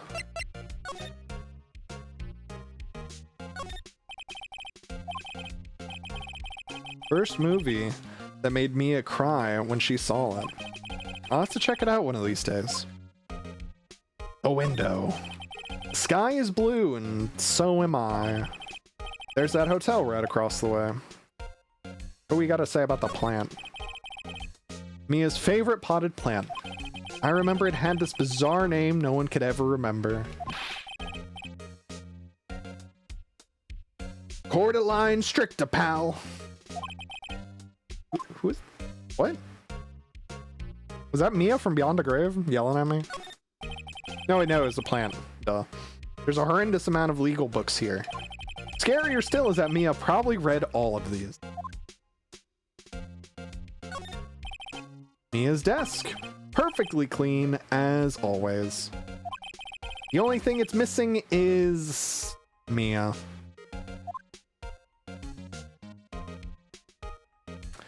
Well, shit. Alright. I've talked to you all I can, so it's time to bounce. Is this dude back yet? No? Okay. Go to the hotel. We're running out of time. Got till 4 p.m. Well! Oh man, God, I had an idea for this voice and I lost it. Well, hello there. Well, hello there, handsome. Hi. Smooth, right? Real smooth. You're the lawyer, aren't you? The detective told me. He said, don't say nothing to that lawyer, pal. Or tee. Memo to self. Thank Detective Gumshoe for making my job harder. Gee, this is all like something out of a movie. It's all so exciting I can hardly contain myself. Look, Lazy, you were the one giving me shit for my voices earlier. This is for you. All so exciting I can hardly contain myself. Oh! Let me go freshen up so I can look the part of the beautiful eyewitness. I pity the lawyer that has to cross-examine this one, and that one's gonna be me. I start to examine. Why is there a screwdriver in the drawer? There's a screwdriver stuck in this drawer. I wonder what's inside. Let's take a look. Hey! Hey! Hey! What are you doing? No touching! Ooh, bad boy. You really shouldn't pry in other people's rooms now. You wouldn't want to make me upset, would you? Upset? I thought she was going to explode for a second there. I wonder what could be inside the drawer. Okay, so the drawer is off limits. But the alcohol is not. A bottle and 2 glasses are on the table. Somebody must be staying with her. Ah, still scene painting. Wait, should that be still life? Whatever. One of those is hanging on the wall. I imagine her eye twitching is like what you look like whenever you see a pink lady. Is you're just like, it's the eye twitching and just go pink lady. You just go into other people. Lazy, I don't mean to tell you this. Every time I've gone to your hotel room at a major, I definitely snoop through your shit. I'm sorry you had to find out this way, but... The late summer sunlight streams through the window. There's the Fay and Company Law offices building, of course. You can see the inside of the room pretty clearly from here. I think it would be a little difficult to recognize a face from this distance, though. And... what's inside? Cough.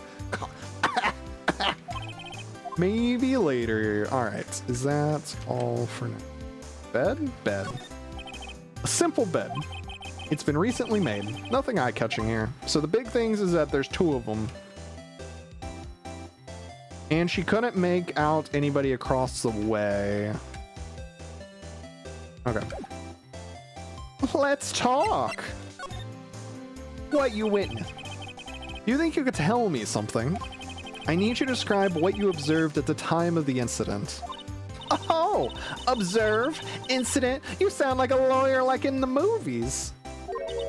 I like a man with a big vocabulary. Better not encourage her. You know that, happened the other day. A bad thing? What did you see when it happened? I don't suppose you could tell me about it? Pretty please. Let me see. Well, dream on. If you want to know, you'll just have to come to the court tomorrow, Mr. Lawyer. Oh boy. Could you just, who exactly are you? Oh, Mr. Lawyer, are you hitting on me? No, hey, just doing my job here. You know, you're cute when you blush. Believe me, this is the first time in my life I've blushed this much. Right, can you just tell me what it is you do? Well, no! And you just had your little hopes up, didn't you? Oh boy. I see there are 2 glasses on the table. Is someone staying here with you? Ooh, what amazing powers of observation. You can fix her? I don't think so, Apollo. You must be one of those famous detectives like on television. Oh no, not me. I'm just a lawyer. Say, Mr. Big Detective, why don't you go look for clues in the garbage? Miss May doesn't like nosy little lawyers. Oh boy. I don't think I have anything. The glass shards still don't make sense to me yet. But I'm guessing it's just because that's what Mia fell into? Or no, it's probably was... I don't know. I'll figure that one out later. Like, this makes sense. This makes sense. Like, these two obviously go together, but I don't know about the shards yet. Alright. I don't think I have anything I want to present to her. Look at this phone. It'd be really stupid just to be like, look at this phone. Look at my badge. No, I don't think I have anything I want to present to her. Do I?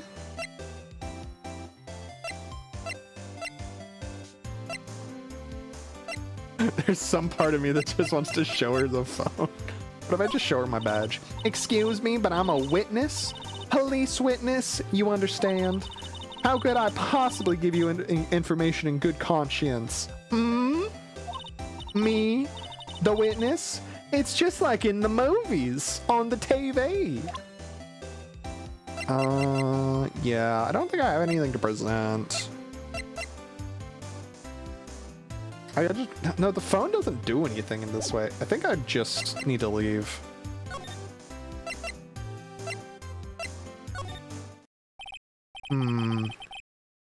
Seems like Mr. Grossberg is out. Well, maybe I should just wait here for him to come back. If that wasn't the most over-the-top clearing of the throat I've ever heard. So you're the one they say have been looking for me. Yes, that's me. He even looks grander than I imagined. That badge on your collar. Ah, so you're a lawyer, are you now? Yes, well, yes.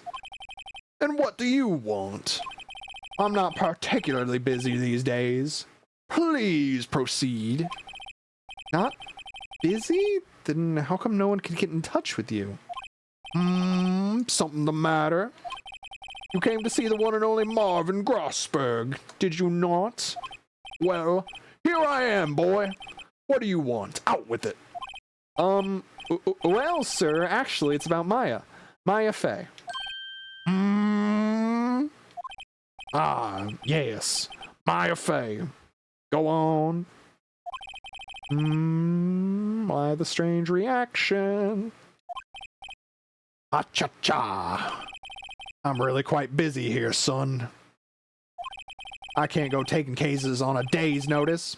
No, it's quite impossible. Wait a second. How did you know the trial was tomorrow? I should have gotten more water on my break. Anyway, I'm afraid it's entirely impossible for me to represent her. Sorry. End of discussion. What's going on? He refused before I even got a chance to ask him. What do I tell Maya? Alright, buddy. You and me are gonna have a chat too. How can you just refuse like that? Please tell me why you won't take the case. Well, you see, I'm busy, you see. But the client is Mia Fey's sister. Mia trusted you. She knew her sister would be in good hands. Yes, of course, I know that.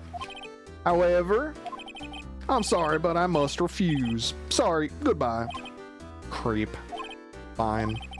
I don't have the time to argue with you anyway. I'll go look elsewhere. Think not. Huh? Did you say something?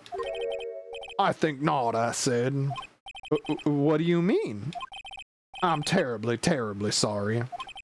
But I'm afraid that no lawyer worth their salt will take on this particular case.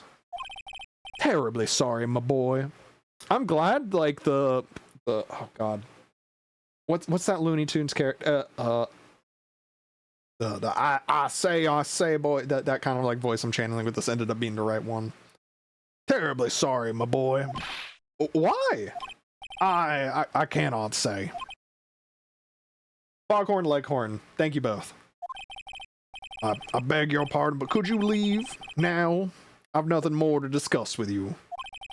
What's going on here? How did you know Mia Fey? She worked here a long time ago.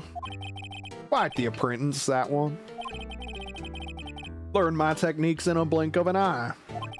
She left one day, quite suddenly. She had a mission, you see. A mission? You could see it in her eyes. She followed it with a burning passion, never looked back, that one. This is Gold Lewis if he passed the bar.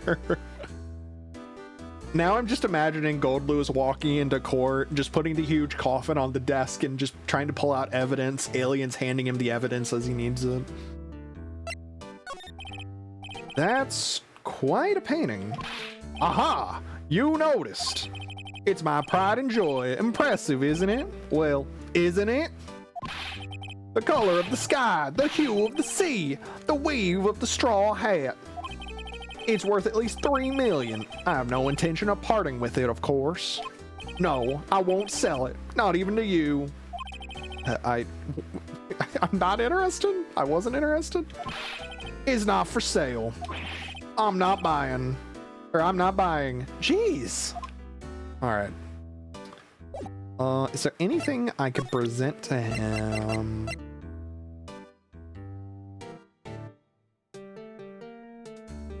If I show him the autopsy report, he probably won't change his mind, but... Very sorry, but I've got nothing to say regarding this matter.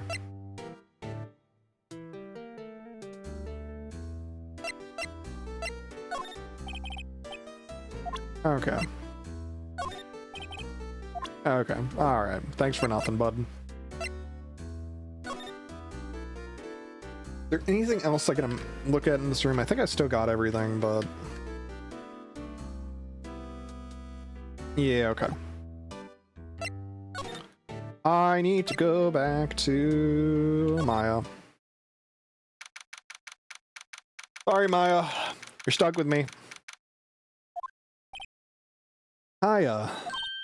Oh, you're back. Did you find a lawyer? Well, see, just be honest. I really don't think you should use that guy. He didn't seem healthy. He was all skin and bones. Oh. What really happened?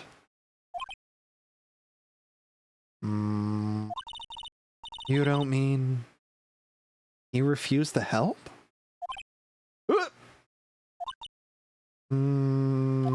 I see. I've been abandoned then.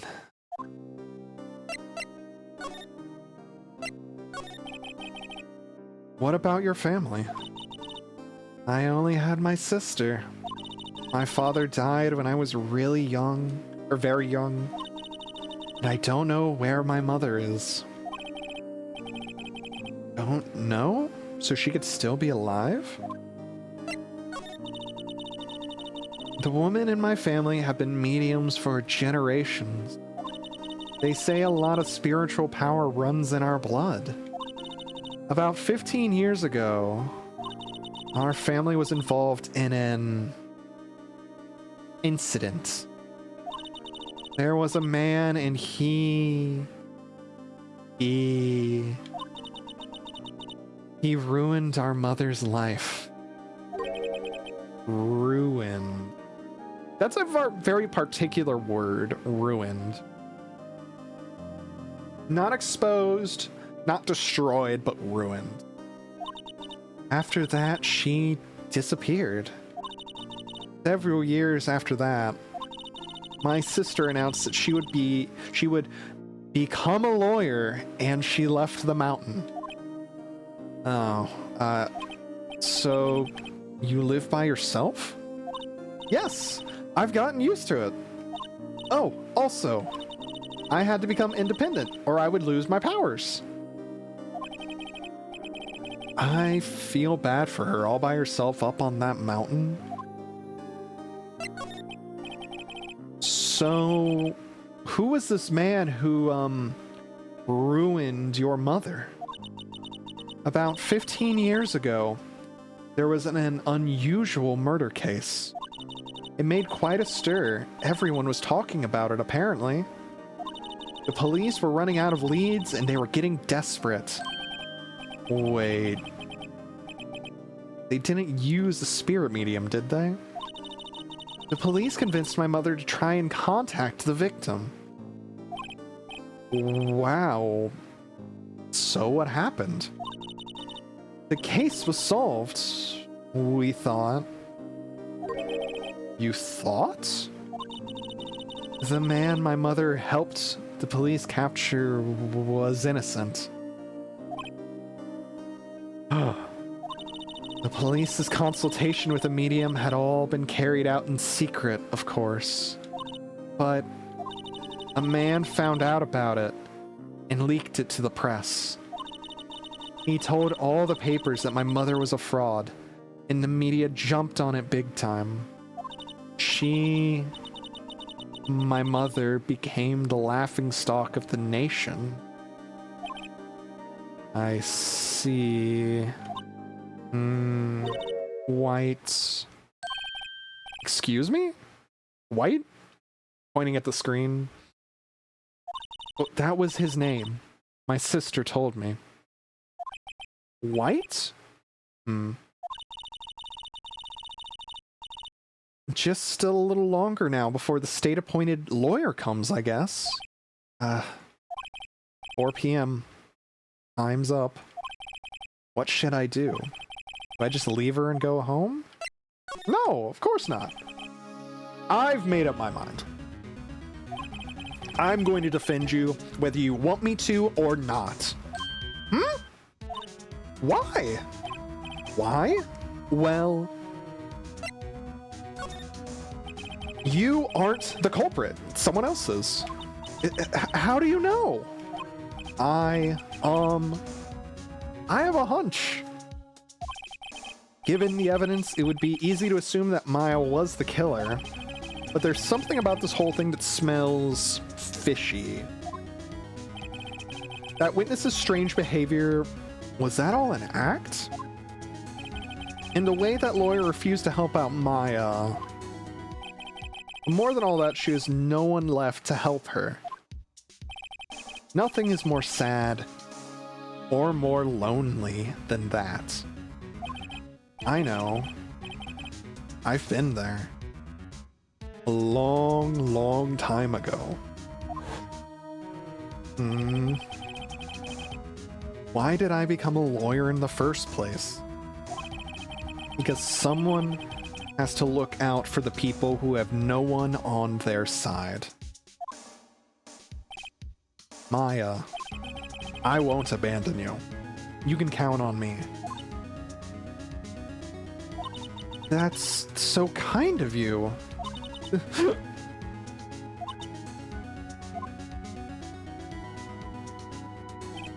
Well, let's fight against this. Let's fight this one and get you out of here. Right, thank you. Whew. She smiled at last. She looks like an entirely different person. One last question.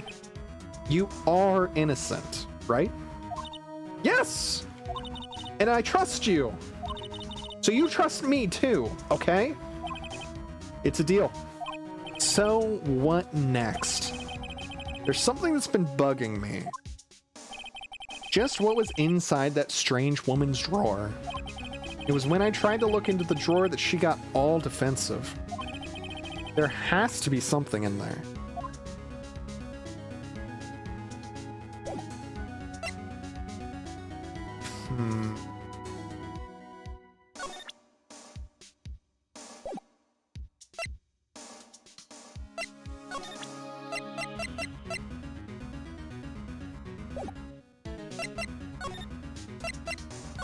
Back to the hotel. Good afternoon, sir. Excuse me? You are... Ah, I beg your pardon, sir. I am the bellboy of this establishment. At your service, sir. Oh, right. I've just come up to deliver room service, sir. Do you know where Miss May might be? Ah, I believe our guest Miss May is currently using the, facilities? If you've no need of anything, I'll be taking my leave. Please, stay as long as you like. Enjoy. Yeah. Wait, no, Why does it seem like every time I come here, I end up embarrassing myself? Wait, now's my chance to snoop around a bit. Ah, I almost forgot. You came back real quick. Might I ask you to inform Miss May that there is a message for her? Please tell her that Mr. White of Blue Corps phoned. Oh, right. Sure. Mr. White of Blue Corps. Where have I heard that name? That's the dude. I'm pointing at the screen. White. He's white. That was his name. My sister told me. White was the name of the guy who roomed Mia and Maya's mother. Could it be a coincidence? Question mark? Alright, we gotta do this fast. Who knows how long people will use the little facilities room. There's a screwdriver sticking out of that half-open drawer. Now's my chance to see what's inside. What do we have here? A wire tap? What would a woman like her be doing with a thing like this? There's definitely something suspicious about this Miss May. Why would she have something like this in her hotel room? Why am I monologuing in her hotel room? There's a story behind all of this. I know it. All right. I'll be using this bit of evidence in tomorrow's trial, that's for sure. For Maya's sake. Wire trap. Yeah. I can't read. Doctrine Dark setup. I'll get to this woman's... God damn it. God damn it, he's just like me for real. He can't say words. God damn it. I'll get to this woman's bottom. Wait, I mean... You know what I mean. He's just like me, for real, for real. Oh, bellboy, still there? Uh-oh, time to scram. I look forward to tangoing you tomorrow with you tomorrow, Miss May. In court.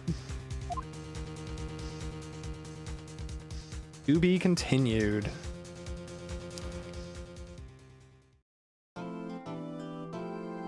Yes, save my progress.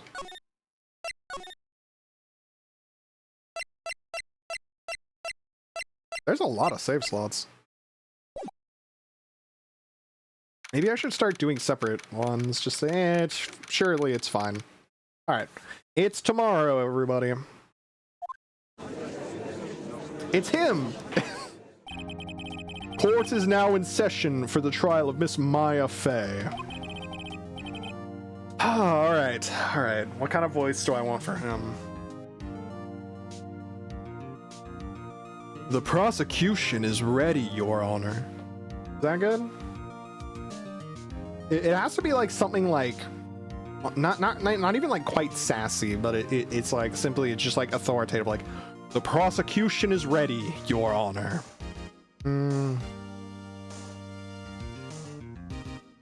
Prosecution is ready, Your Honor. A good Yowie voice. Well, can you describe to me in a sentence what a good Yowie voice is, White Beast? Dude is very sexy and serious. Okay. Very sexy and serious. So polar opposite of what I'm doing for Phoenix, which is me. And competent. Okay, so literal polar opposite. Okay. So if I'm talking like this, I need... You stop that. I see you. You stop that. The prosecution is ready, Your Honor. The defense is ready, Your Honor. Miles Edgeworth, the guy from Yowie. I better not show any signs of weakness today, or he'll be on me in an instant. Mr. Edgeworth, please give the court your opening statement. Thank you, Your Honor. Thank you, Your Honor. The defendant, Miss Maya Fey, was at the scene of the crime. The prosecution has evidence she committed this murder. And we have a witness who saw her do it. The prosecution sees no reason to doubt the facts on this case, Your Honor. Of this case, Your Honor. I see. Thank you, Mr. Edgeworth. Let's begin then. If we may call our first witness, Your Honor. The prosecution calls the chief officer at the scene, Detective Gumshoe. He looks too big for the stand. Witness, please state your name and profession to the court. Sir, my name's Dick Gumshoe, sir. I'm the detective in charge of homicides down at the precinct, sir. Detective Gumshoe, please describe for us the details of this murder. Very well, sir. Let me use this floor map of the office to explain. The body was found by this window here. And the cause of death? Loss of blood due to being struck by a blunt object, sir. The murder weapon was a statue of the Thinker, found next to the body, sir. It was heavy enough to be a deadly weapon, even in a girl's hands, sir. The court accepts the statue as evidence. They're still calling it a statue. Floor plans added to the court record. Oh, now, detective. Yes, sir? Is he also into Yowie, man? You immediately arrested Miss Maya Fey, who was at the scene of the... who was found at the scene, correct? Can you tell me why? Yes, sir! I had hard evidence she did it, sir! Detective Gumshoe. Please testify to the court about this hard evidence. Also, I need to make sure I'm doing the judge and Miles Edgeworth differently. The judge can be up here, and Miles can be right here. Okay, I'm figuring it out. Witness testimony. Alright. Rubbing my hands together. As soon as the phone call came in, I rushed to the scene. There were two people there already. The defendant, Miss Maya Fey, and the lawyer, Mr. Phoenix Wright. I immediately arrested Miss Maya Fey. Why? We had a witness account describing her. The witness saw Miss Maya Fey at the very moment of the murder. The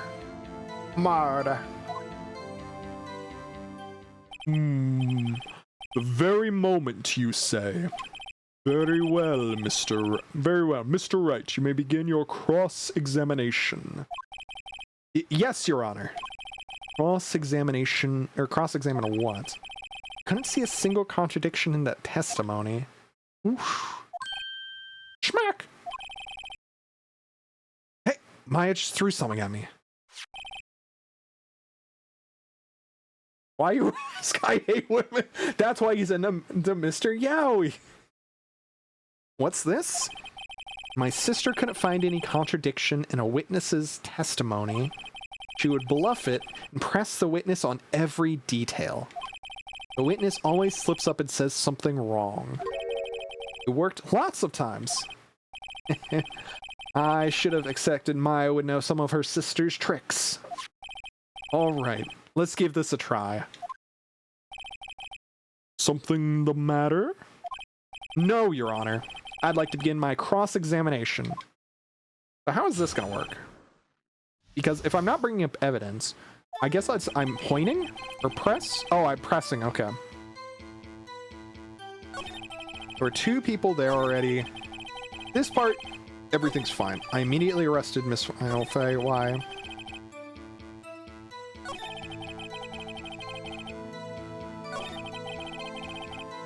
Okay, witness account describing her. I'm gonna press this. Hold it! Hold on just 1 second. Yeah? If I heard correctly, you said you arrested her because you had hard evidence she did it, correct? Oh? Did I say that? Me? I heard you say it. You did say it. You said it. Exactly. What about the suspicious woman in Pink's claim was hard evidence? What? Miss May isn't suspicious. She sure isn't Pink, pal. Well, I guess she is Pink. That's enough, Detective Gumshoe. You have any more solid proof other than her claims, Detective? Well, you see, buddy, I guess pressing can have its advantages.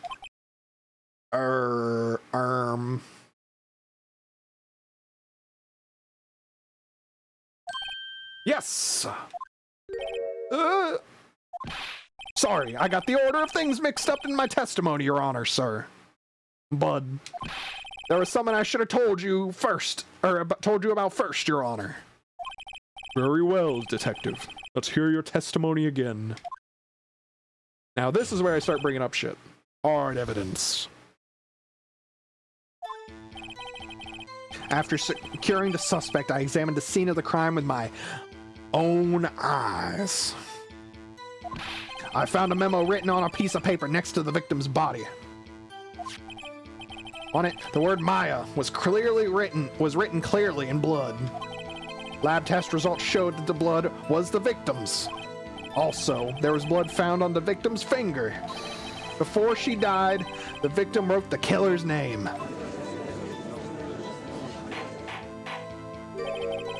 How do you like that? That's my hard evidence. Buddy. Before we begin cross-examination, I have a question for you, Detective. Your Honor? I'm not expecting this part. I was ready to jump in. I'm ready to throw hands. I got evidence right here. Why didn't you testify about this vital piece of evidence the first time? I know. I'm real embarrassed. I forgot about it. Your Honor, sir, buddy. Try to be more careful. Very well. The defense may begin its cross-examination. Zing. Hard evidence. Yeah, it's not this one.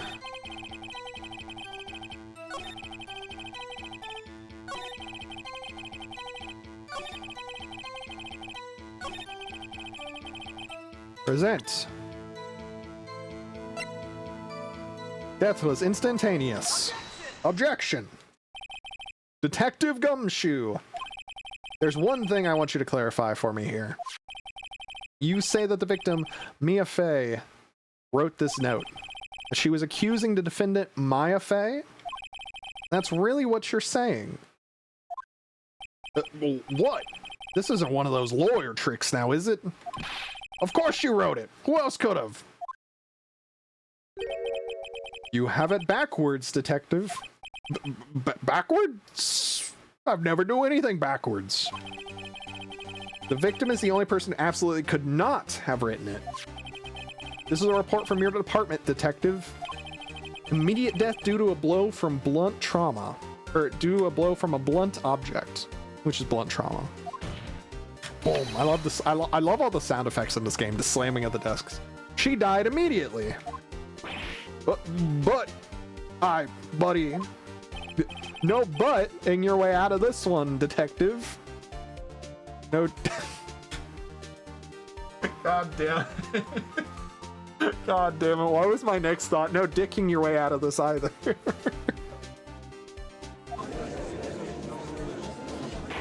Order! Order! The defense has a point. Someone who died immediately wouldn't have had the time to write anything down. Objection.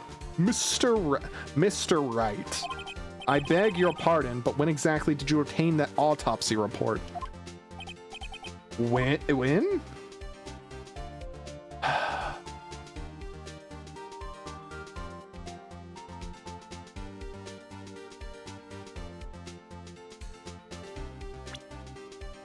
When did I get it? I think I got it.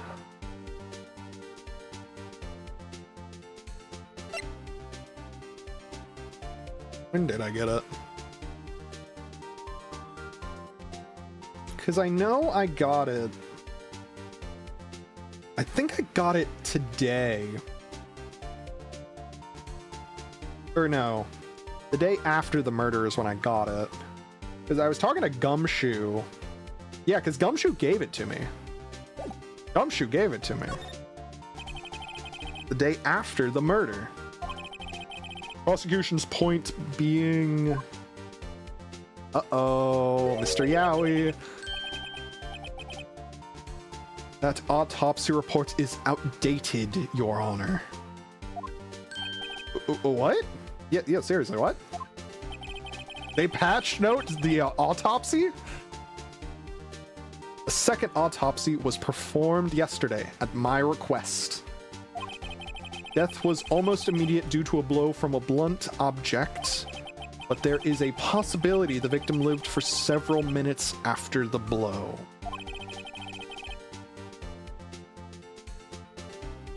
I received these results this morning.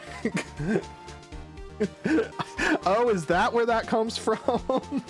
I just remember seeing some Lythero video of them messing around where it's like, I've updated the autopsy report, and they pull out a gun. So I guess this is where it comes from. I can't believe you can have patch notes for autopsies. That's crazy. Autopsy Rev 2. I received these this morning. No way. Your Honor. It's quite easy to imagine that the victim did have time to write Maya. That is all. I see. Damn you, Edgeworth. Should have known you'd have something up your sleeve. Why, Mr. Wright, you looked shocked. Something you want to say? I'm a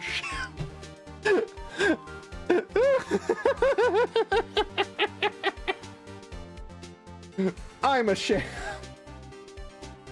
Somebody's gonna patch on my autopsy to say one too many margs. I would not refute it. You were nice for thinking, yeah, I definitely thought it would help me out, that's for sure.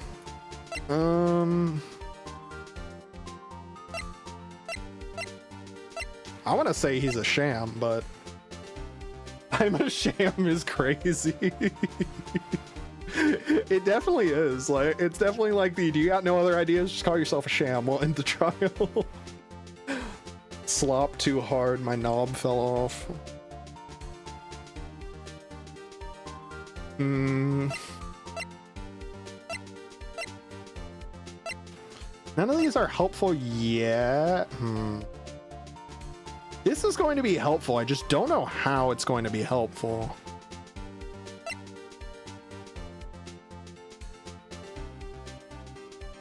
This is going to be helpful, but this is not the time. I want to say you're a sham, Edgeworth. But I don't want it to be game. You know, fuck it. You're a sham, Edgeworth. Sure, Edgeworth. I've heard there's nothing you won't do to get your verdict. What reason could you have possibly had to request a second autopsy report? Mr. Wright, the defense will refrain from personal attacks on the prosecution. I love the little finger.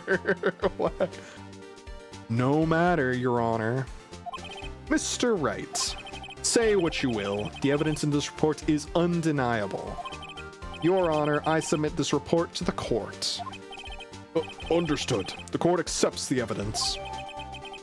Mia's autopsy report. Fuck, it is updated now. Well, Your Honor, the evidence strongly suggests the victim was identifying the killer. I suppose that's the obvious conclusion. Yes. And then I bow. Darn, this isn't good. Prosecution would like to call its next witness. The poor, innocent girl saw the murder with her own eyes. But we already know that the hotel across the way would make it hard for it to see. Let the witness, Miss April May, take the stand. Exactly what part of her is innocent? Hello, everybody. Witness, your name, please. Of course you're back, just in time, Alma. April May, at your service. Oink. I don't remember what thing I was watching in high school, but there's definitely some part of my brain that's forever... Whenever I see a wink, I always just have to clearly say, oink! Just because of some media I watched in high school, and I don't even remember what it was. Tehe-eto. Order. An introduction should not require any reaction from the crowd. The witness will refrain from wanton winking.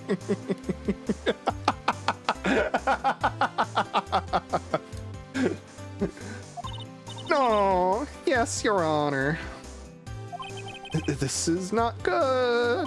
She's already captured the heart of every man in this courtroom. Tell us, where were you on the night of September 5th when the murder occurred? Gee, I was like in my hotel room. I checked in right after lunch. And this hotel is directly across from the Fay and Company law offices. That's right, big boy. Please testify to the court about what you saw.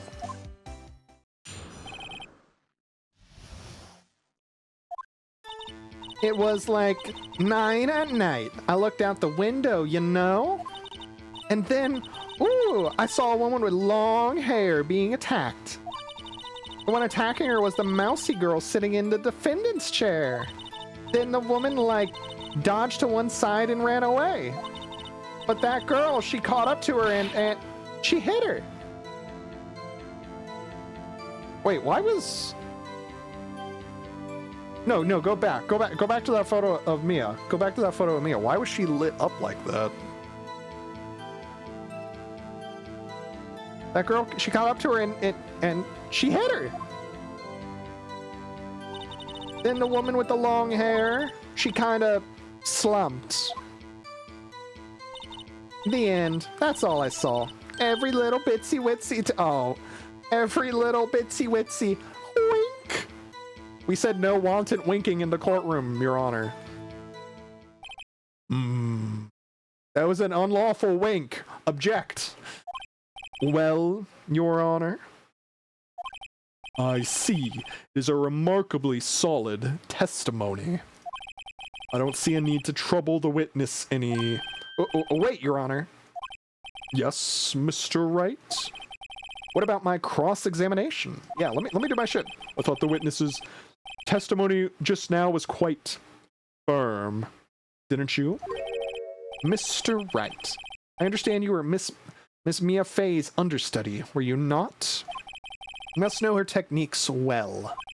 Her cowardly way of finding tiny faults in perfectly good testimonies. Hey, how dare you? Well, Mr. Wright, were you cross-examined a witness? Yes. I'll gladly proceed with the cross-examination. Only because I have a feeling Edric doesn't want me to. Has to have some weakness. Very well, you may begin your cross-examination. Teehee, etto, boy.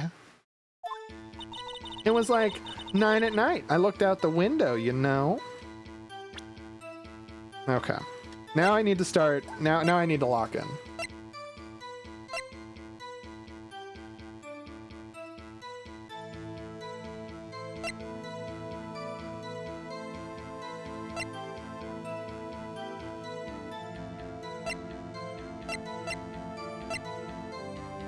Because now that it's giving me 2 options, I need to start figuring out when to press and when to present. And then, ooh, I saw a woman with long hair being attacked. The one attacking her was the mousy girl sitting in the defendant's chair. Then the woman, like, dodged to one side and ran away. That girl, she caught up to her and she hit her.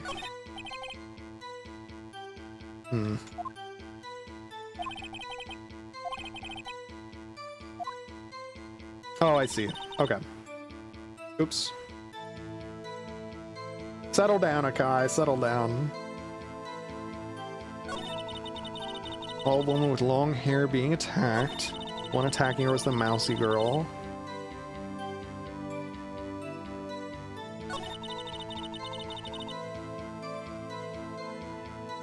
So, dodged to one side and ran away.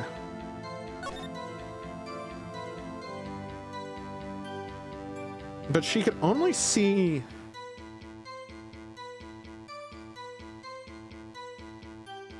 Okay, so I need to press her.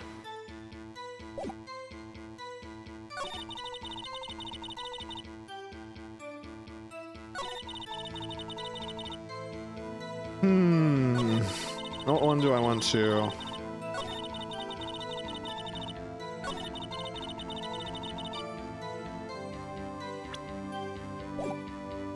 I want to press this one. Huh? Why? Like, why what? Why did you look out the window? Were you expecting to see something? Oh, well, gee. What? That's it? She can't get out of this question that easily. I sort of, you know, I had a feeling. Well, I have a feeling she's trying to avoid the question. Maybe I should press a little harder on this one. I'm doing it. Let's see how far I can run with this. Surely you must have had a reason to look out your window at that time of night. Oh! Mr. Wright, I will not have you badgering my witness. Badgering? You insist on needling her with these trivial questions. I really don't think it should be allowed.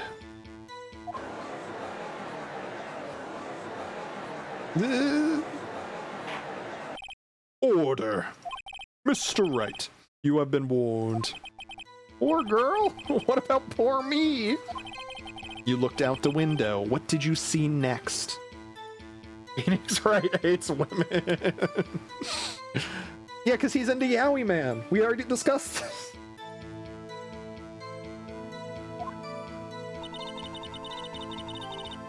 And then, ooh, I saw a woman with long hair being attacked. Okay.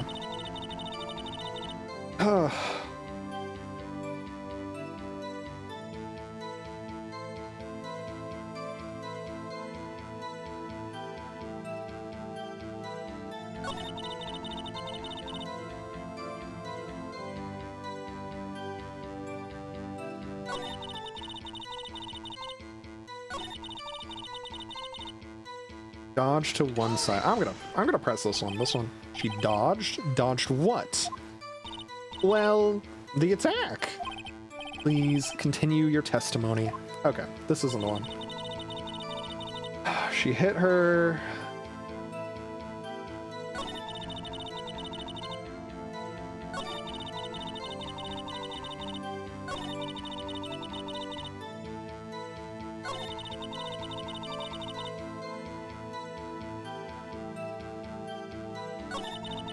Okay, it's not that one.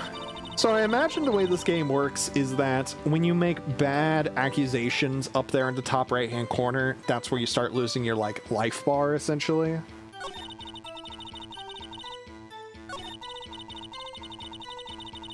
I'm gonna press this one. How do you know she was the defendant? Huh? Well, you know, she had a girlish physique. Women know these things. Look, I just know, okay? There was only one person at the scene of a crime with a short, girlish figure. The testimony is bulletproof, Your Honor. He's right.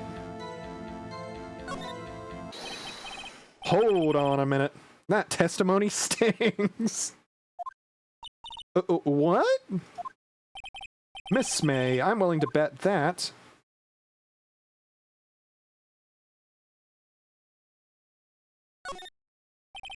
Are you telling the truth? Did you really see the defendant? Yeah.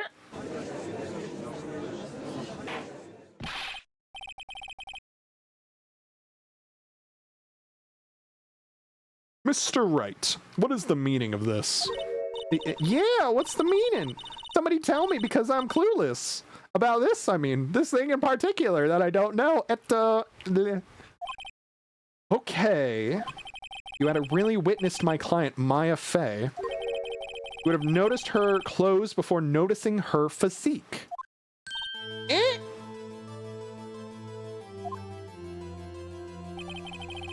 No one wears clothes like this on a daily basis, except her. Oh, that is not what I meant to hit. Oops. And I'm no expert on fashion, but her hairdo looks far from normal to me. However, the witness's testimony mentions neither of these things. The testimony is bogus. But... Still, we don't know if she was dressed that way the night of the murder. She was, Your Honor. I saw her. And so did Detective Gumshoe. What do you say to that, Miss May?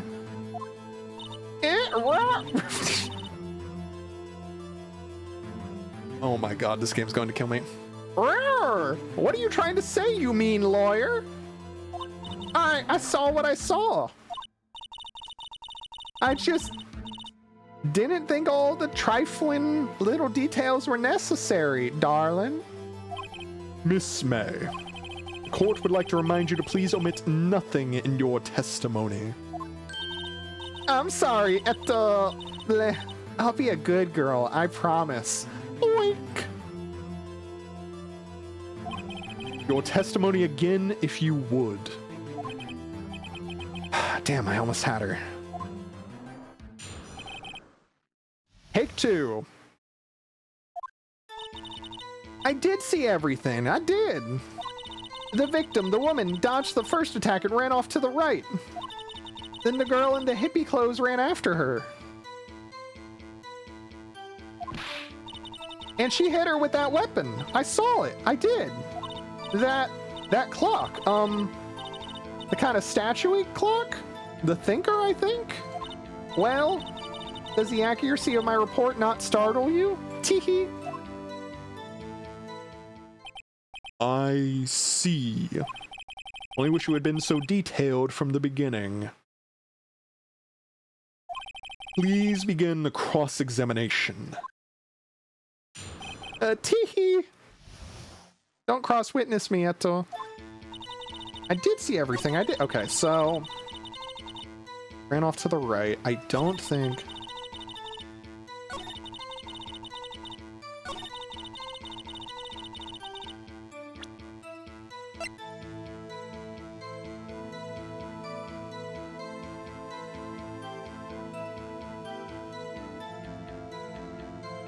So she removed. Oh. Okay, so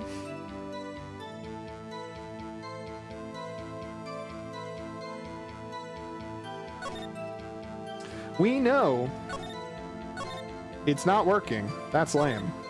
We know that. I probably shouldn't tell you the clock isn't talking right now. Take the clockwork out, put some papers inside. Okay. I'm gonna present this. I'm going in.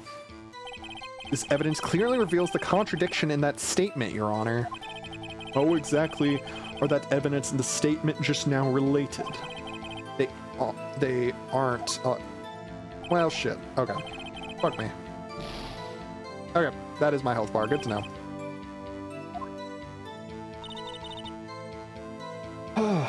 But, like, that's the thing.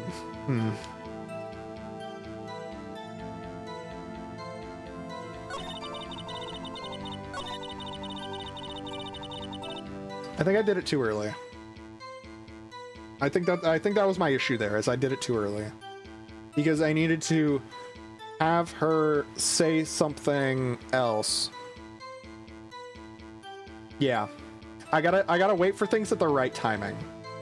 So, like these in my mind are obviously connected, but until I can get a clear cut through a path, I probably should not use them. Which is why I lost those 2 health bars.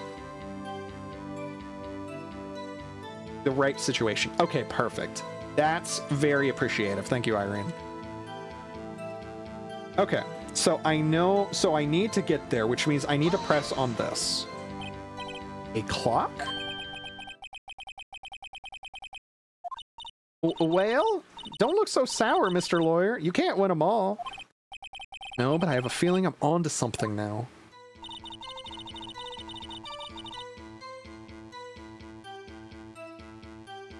So, I pressed on it. If I press again... I wish there was like... Is there a way for me to look at... So I've already pressed on it.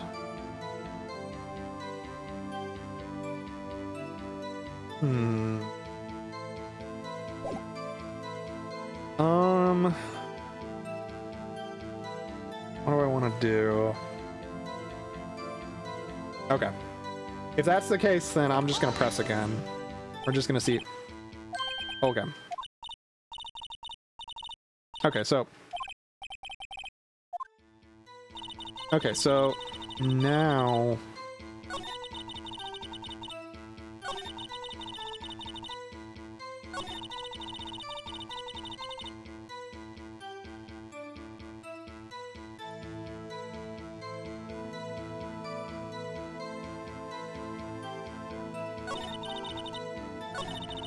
I'm gonna press this one. Because now that I know I need to, like... It's kind of like setting up just that situation, setting up the situation to actually use the thing.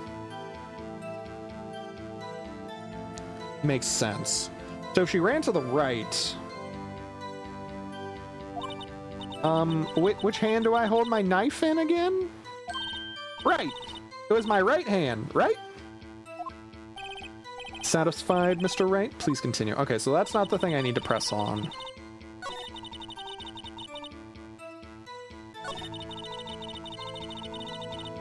So I think I press on this. Where did this weapon come from? She picked it up from the desk. I see. What sort of weapon was it? Oh, okay.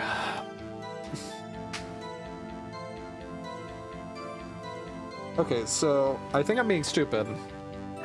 So I should present this one for now. Miss May. What you said just now was quite reveal. Okay, so I chose the wrong thing. So I needed to do this one first before the phone. Okay, that makes much more sense. All right, got it. Revealing? Oh, you'd like that, wouldn't you? No. Naughty Mr. Lawyer. You said that the statue of the Thinker was a clock. Did you notice how I had to pause mid-line? God damn it. But there's no way of knowing that just by looking at it. We just did this case the other day. Another person in much the same position as you recently called this a clock, too. And he was found guilty of murder.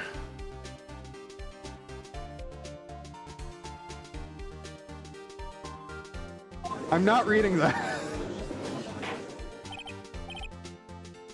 Order, order. Miss May, can you explain how you know this was a clock? Oh,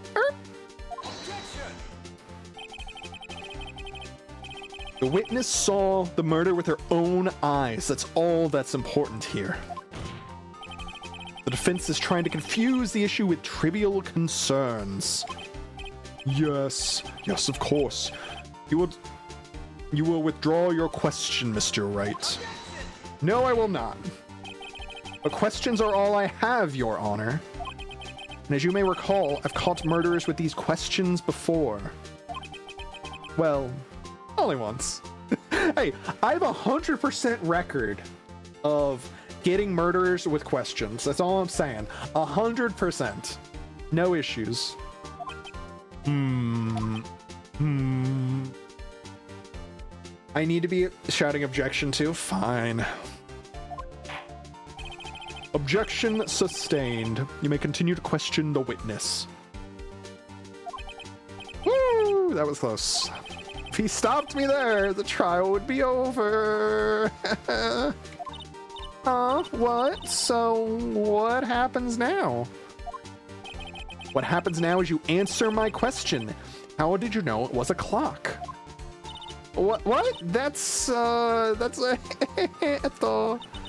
because I heard it? Yes, I heard it. Say the time. So you've been to the law offices of Faye and Company? No, hey, I didn't say that. Why would I go there? I heard it from my hotel room.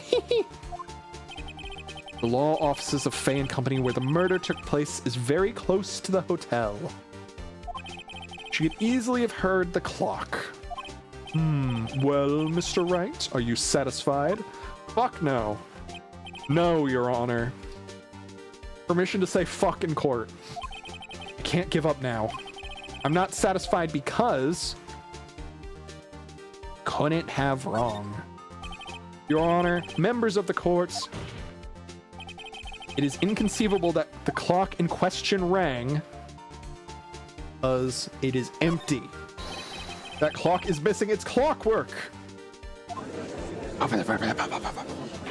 Bum, bum, bum. How could you possibly... Just take a look right now. Oh! See anything interesting, Your Honor? It is as the defense says. This clock is missing its clockwork. It's quite empty. Boom. Mr. Wright, do you care to explain to the court the meaning of this? It is as you can see. The clock was empty. Couldn't have rung. I'm so smart. Therefore, this witness is a big, fat liar. Fat? Well, Miss May? Tisk, tisk. Quite a show you've put on for us, Mr. Wright. He knew the clock was empty. Somehow he knew. I'm afraid you've forgotten one thing, however. Indeed, the clock is empty. As you say, it can't ring. However, we must ask, when was the clockwork removed? If it was after the witness heard the clock, then there is no contradiction. That's true. That is a possibility. The clock might have been emptied after she heard it. And that is exactly what happened, Your Honor. Well, Mr. Wright, can you prove when the clockwork was removed? Oh, impossible, of course. I have proof. What? What? Wasn't it you who told me that proof is everything? After all, it is in the pudding. Well, I was listening. And now I'll show you the proof you like so much. The evidence that proves when the clockwork was removed is... Dun, dun, dun, dun, dun, dun, dun, dun, dun. Take that! Take a look at this! This pink Nokia! That's a very cute cell phone! It's a very cute cell phone. Ooh, you have a girly phone. Wait, this isn't my phone! This isn't my phone! Listen, this is the defendant's cell phone and it contains a recording. Boom. A recording of a conversation she had with the victim on the day of the murder. Order. The defendant's cell phone? This wasn't brought to my attention. Okay. I like that. I like this still of him.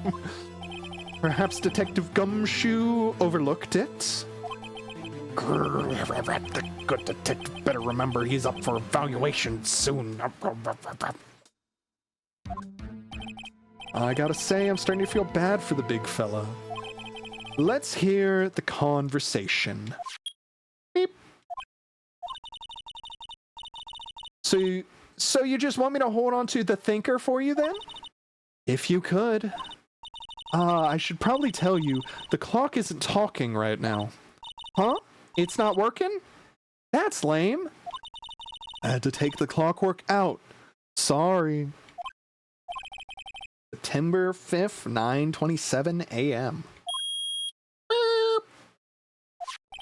Your Honor, I think this makes it clear that this clockwork was already gone by the time this was recorded. Boom. Which was well before the witness even arrived at her hotel. Huh? Well, Miss May, would you care to explain this to the court? Just how did you know that that weapon was a clock?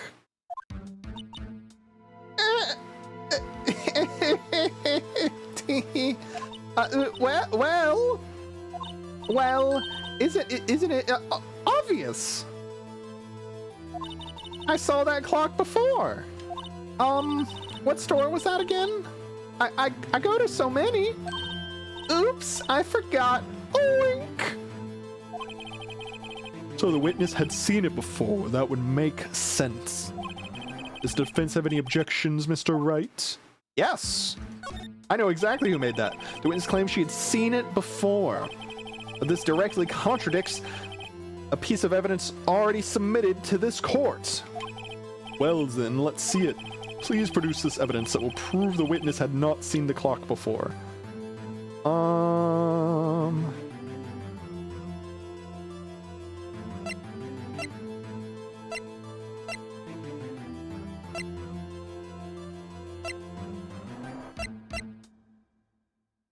yeah, duh.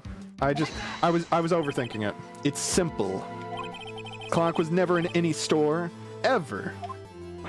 What? Friend of mine made that clock. Only two exist in the world, and they've both been used for murder. There's only two in the world, and they both killed people. The homie Butts. He may not be a murderer, but he's good at making murder weapons, you know? Only two exist in the world. And the one that isn't here is in police custody. Just like this one will soon be. Impossible! Everything is sold in stores! Everything is sold in stores. You're so right. Miss May, I think it's high time you went shopping for a better excuse. Oh, excuses not on sale today. Oh, oh.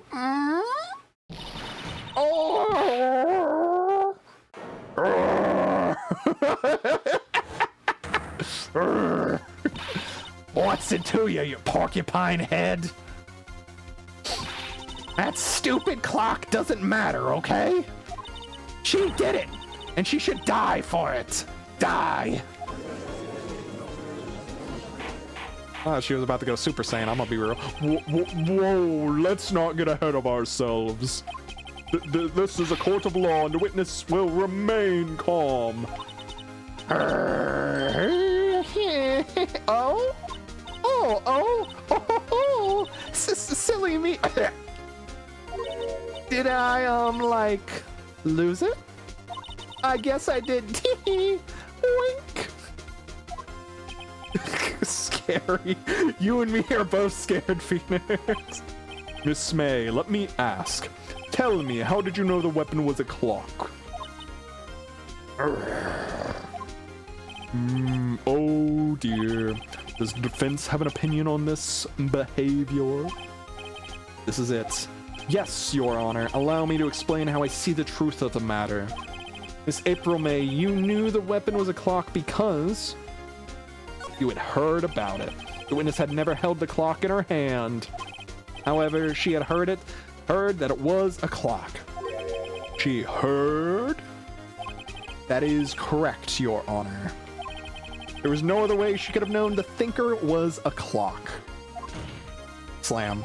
And I can show you the proof. Well, this is interesting. Let's see it then. Show me the evidence proving the witness had heard the murder weapon was a clock. Oh ho ho, you got it, bud. Have this wiretap. Have a look at this. Have a look at this. Ah! Oh, that? I found this in Miss May's room. Boom, boom, boom. Mr. Wright, please explain to the court what this is. Miss April May, you were tapping the victim, Miss Mia Fey's phone, were you not? Oh, objection. Your Honor, this is irrelevant. I'm not entirely sure that it is. Objection overruled. Troubles me that our witness was in possession of a wiretap. This is outrageous. This defense truly claimed that the witness was tapping her phone. Absolutely. Even if that was the case, which it's not, you still have to prove one thing. Did the victim ever say that the weapon was a clock on the phone? Can you prove that? I think not. Oh yeah? I think I can. It's simple. What? Here's my proof. The proof that the victim said on the phone. Oh. The proof that the victim said on the phone that the weapon was a clock is. Yeah, it's right here. At this point, I'm just triple checking my work. Take that! I present the defendant's cell phone. Once again, pink, not mine. Yes, we've seen that. Listen once more to the conversation between the defendant and the victim. Beep. Mia, what's up? You haven't called in a while. Well, actually, there's something I want you to hold on to for me. Again? What's it this time? It's a clock. This is where I turn to you, the viewer, through the webcam if I had one. It's made to look like that statue, the thinker, and it tells you the time. Like, Miss April May, you used a wiretap to listen to this conversation. That's how you knew the thinker was a clock. Slam. Am I wrong? Objection. Boom. Your Honor, this is ridiculous. Your Honor, look at the witness's face. Does she seem amused to you? The defense demands an answer.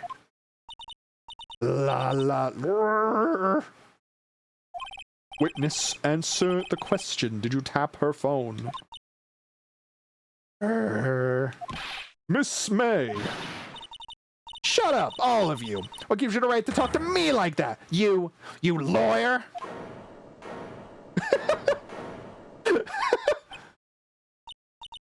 It's no fair, all of you ganging up on me like that. Oh, so I'm the bad girl. Is that it?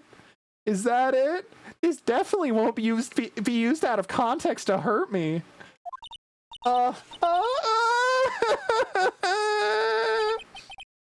I did it. Court's seen the real Miss April May now. Now to deal with the final blow. I don't think she did it, but... Why did you tap her phone?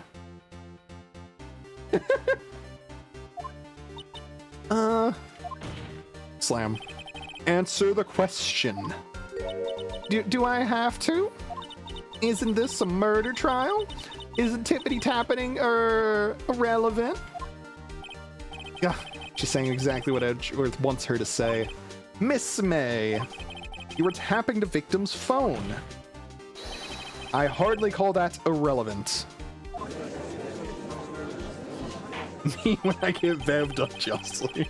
While this court does not condone the defense's tone of voice, he does have a point. Well, Miss May, do you have an explanation for the court? Can you prove you had nothing to do with this murder, even though you tapped her phone? Ha! I'd like to see her pull that off. Mr. Lawyer, I saw that evil grin. You were probably thinking I'd like to see her pull that off, weren't you? Damn, she's good. Well, you're not the first man who's thought that, and of course, I can and will. You can't be serious. No way. Way, I say, way! Oh, and I assure you, I'm serious, Mr. Lawyer.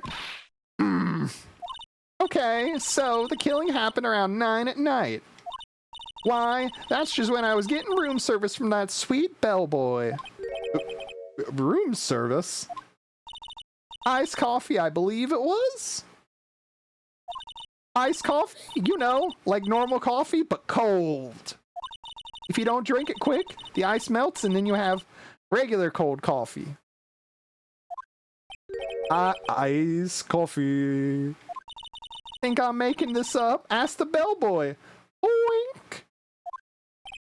Ergo, the witness was not on the scene at the time of the murder. I never said she was.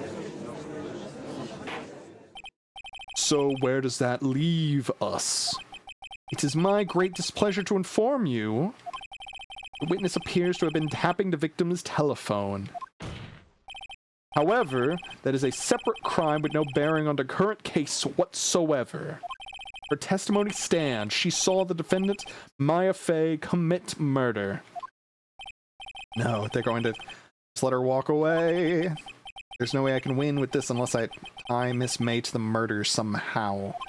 Well, does the defense have anything to say? Well... Okay, come on. There's got to be something. I'm going to call the bellboy. The defense would like to call the hotel bellboy as a witness. There's something suspicious here, and I'm going to get to the bottom of it. I think you've sunken quite low enough already.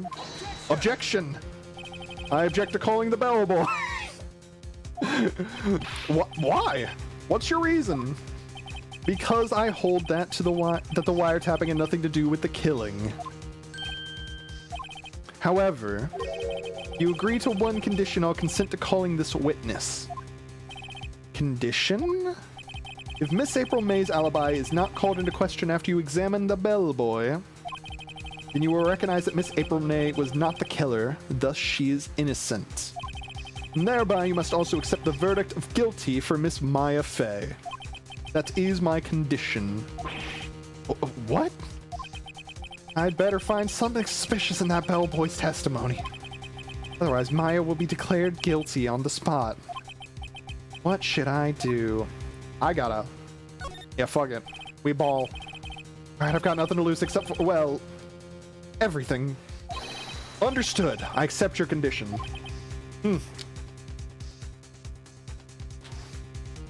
Just drink cold brew like everybody else, you dumb person.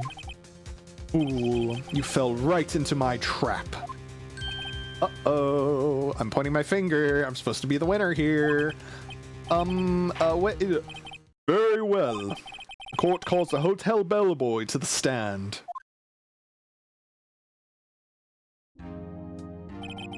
I believe we're ready for the witness to testify. He certainly does look like a bellboy. Why is he still carrying that? Yes, sir. I received your summons in the middle of work. Sir, I'm happy to be of service. The tea set looks rather heavy, so without further ado, the witness may begin his testimony. Is he just gonna hold it the whole time? Very well, or very good, sir.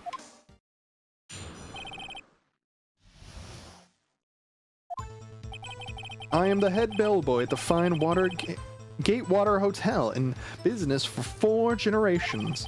I believe I received a call after 8 p.m. in the evening from our guest, Miss May. She asked for an iced coffee to be brought to her room at 9 on the dot, sir. I brought it to her at precisely the requested time, of course. And I delivered the iced coffee to our guest, Miss May herself. Yeah, that's what tripped me up. Gatewater. I see. The defense may begin its cross-examination. Right, I'm ready. I hope this is it. I can't prove Miss May wasn't involved with the murder now. I will be finished. I still got a health bar. I'm ready.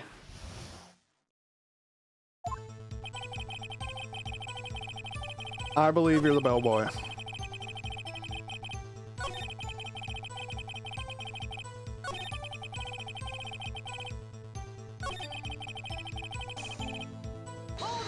Hold it! You are sure it was Miss April May herself? Absolutely, sir. Absolutely. Yes, sir. As in, so very absolutely, sir. It's an endearing mannerism of mine, sir. How come you're so very certain? Well, when I brought the room service, sir, the guest, sir, favored me with an embracer, sir. Embracer? Embracier? Is that French for embrace? It's French for kiss, sir. But not a French kiss, sir. More of a peck on the cheek. Why would she have done that? I believe perhaps she was momentarily swayed by my prim demeanor. Sir, it was a moment I shall never, ever forget, sir. Sounds pretty fishy to me. Think our Miss May was up to something and wanted the bellboy to remember her.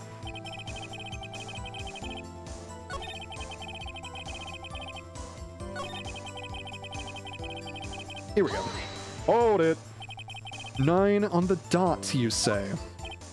Yes, I confirmed that detail several times. She was watching a program on the TV and wished to drink after she finished, sir.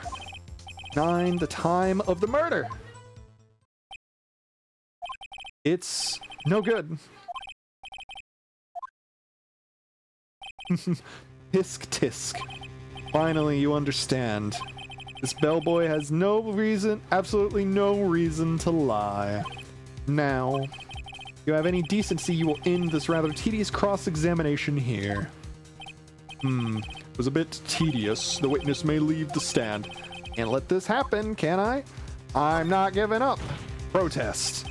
Wait. Please wait. Yes, does the defense have something to add? One last question. Let me ask one last question. Objection! Your Honor, I must object. The charade of justice has gone on long enough. Now, Mr. Edgeworth. All right, Mr. Wright, I'll give you one more question. That's all. Okay. This is really it now. This is my last chance. What do I ask him about?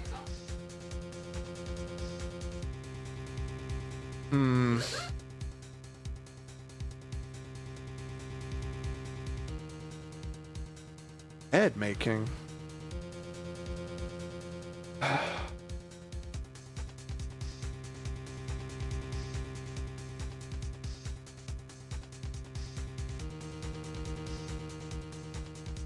Okay.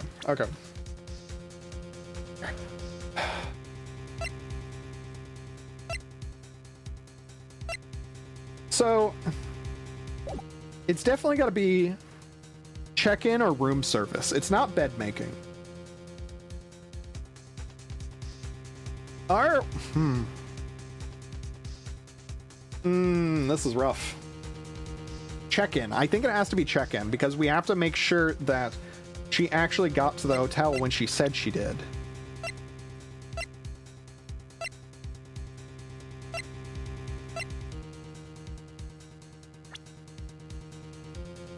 So it's gotta be check-in. I have to make sure that she checked in at the right time, because if she didn't check in at that same time, we can question everything else.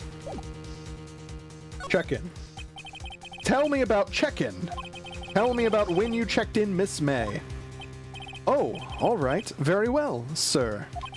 My first thought was that she was a beautiful, beautiful person. She's just my type of girl, so it was a disappointment, really. Excuse me, what exactly was a disappointment? Well, I am not without charm, sir, but even I'd have little chance with her lover there. Did he say? I was right with check-in! Let's go! What did you just say? Rather quite. Bellboy, tell us the truth now.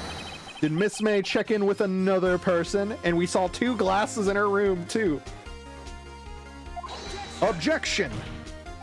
I object. That was objectionable. Objectionable. Objection overruled. The witness will answer the question.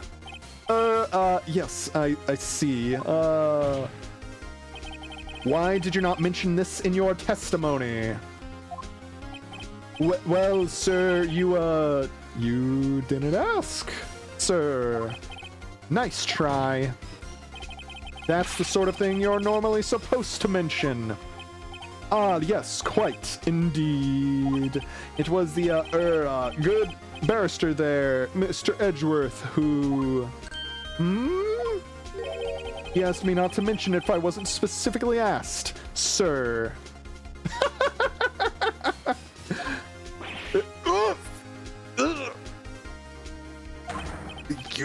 You fool. I've done it. I've won. Let's keep pushing. Miss April May checked into a twin room with a man. Correct? Yes, sir. Then, when you brought them room service, you didn't see that man in the room? That's right, sir. Your Honor, we have just learned of another person involved who may have been the murderer. In light of this new fact, I hold that it's impossible to judge the defendant. Wouldn't you agree, Mr. Edgeworth? And who, Mr. Wright? Who is this other person? Simple, it was...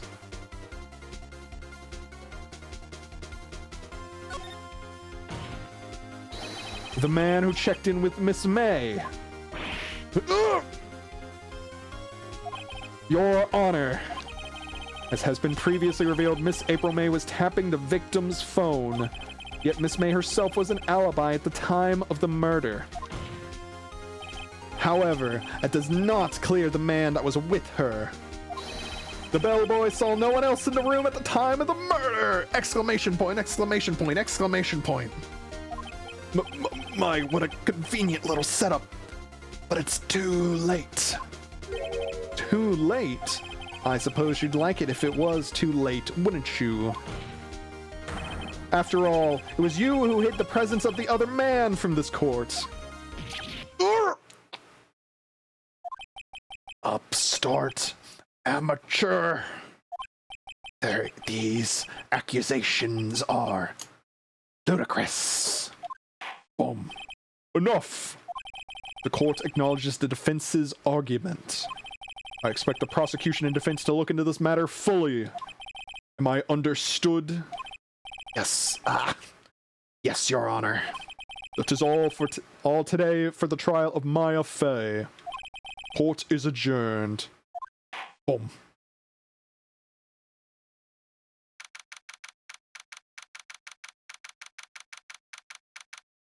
Defendant lobby number 1. Mr. Wright! You were amazing in there. Really? I think I might be your newest fan. Oh, I was just doing my job, you know. Then again, that other attorney was pretty cool too. Oh, that face of his, with his eyes wide and trembling lips. With his eyes wide and trembling lips? It sent shivers up my spine. If you say so. So, what happens with me? Do I get to go home now? Well... No, I don't think so. Not yet. Oh, I see. But I got a great lead in today's trial. A lead? That man with the Miss May. He's the key. Oh, I get it. What happened to Miss May after that, anyway? I heard they arrested her. I guess she's learning her charms won't work everywhere. She's probably at the detention center now. I may have to go down there later. Anyway, this case is far from closed. Yes, sir. I'm going to find out more about this man. Do you think he was the one who... Maybe so. Sis. Don't worry. I'll find him by tomorrow. I promise. I'm counting on you. I asked for a full record of April May's testimony. I thought it might come in handy during the trial tomorrow. And now that I have it, I'm not so sure. Most of her testimony was all lies. In fact, there's only one part that hasn't been stricken from the record. The victim dodged an attack to the right, but she was caught and struck. I don't know how much good this will do me at all now. Anyway, time to hit the pavement and do some investigating. It doesn't belong in that detention center. It's up to me to set her free. To be continued. Alright. Saving content? Okay. Okay, so I think this is a good stopping point for tonight because my voice is starting to go. I'm gonna make separate ones. Yeah. Who Dane kill? You'll never find out in a court of law.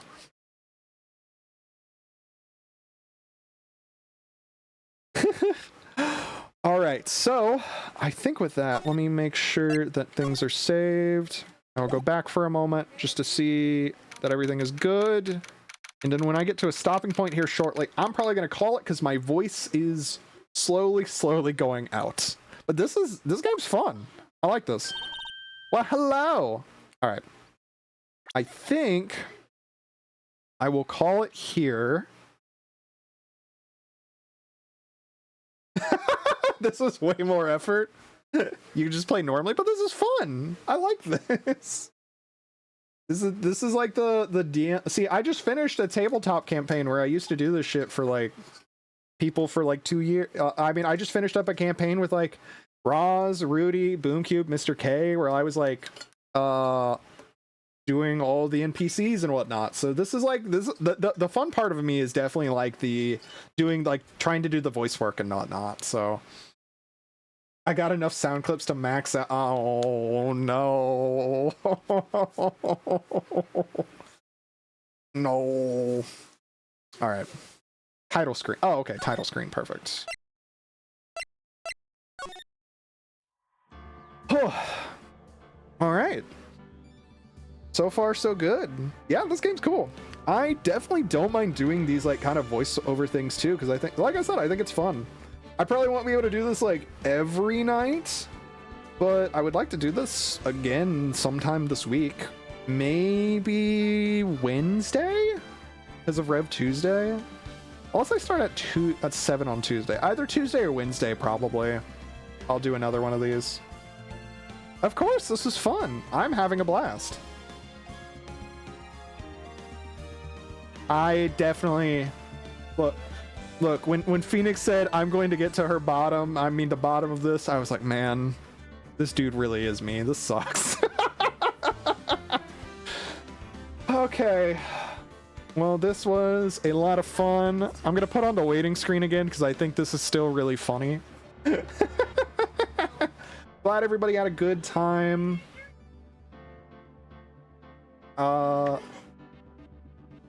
So let's see. Oh, I can send y'all to Anya. Anya is doing her Shark Week stuff in Apex, so why don't I send you all over there? So, following, where's Anya? There we go. All right.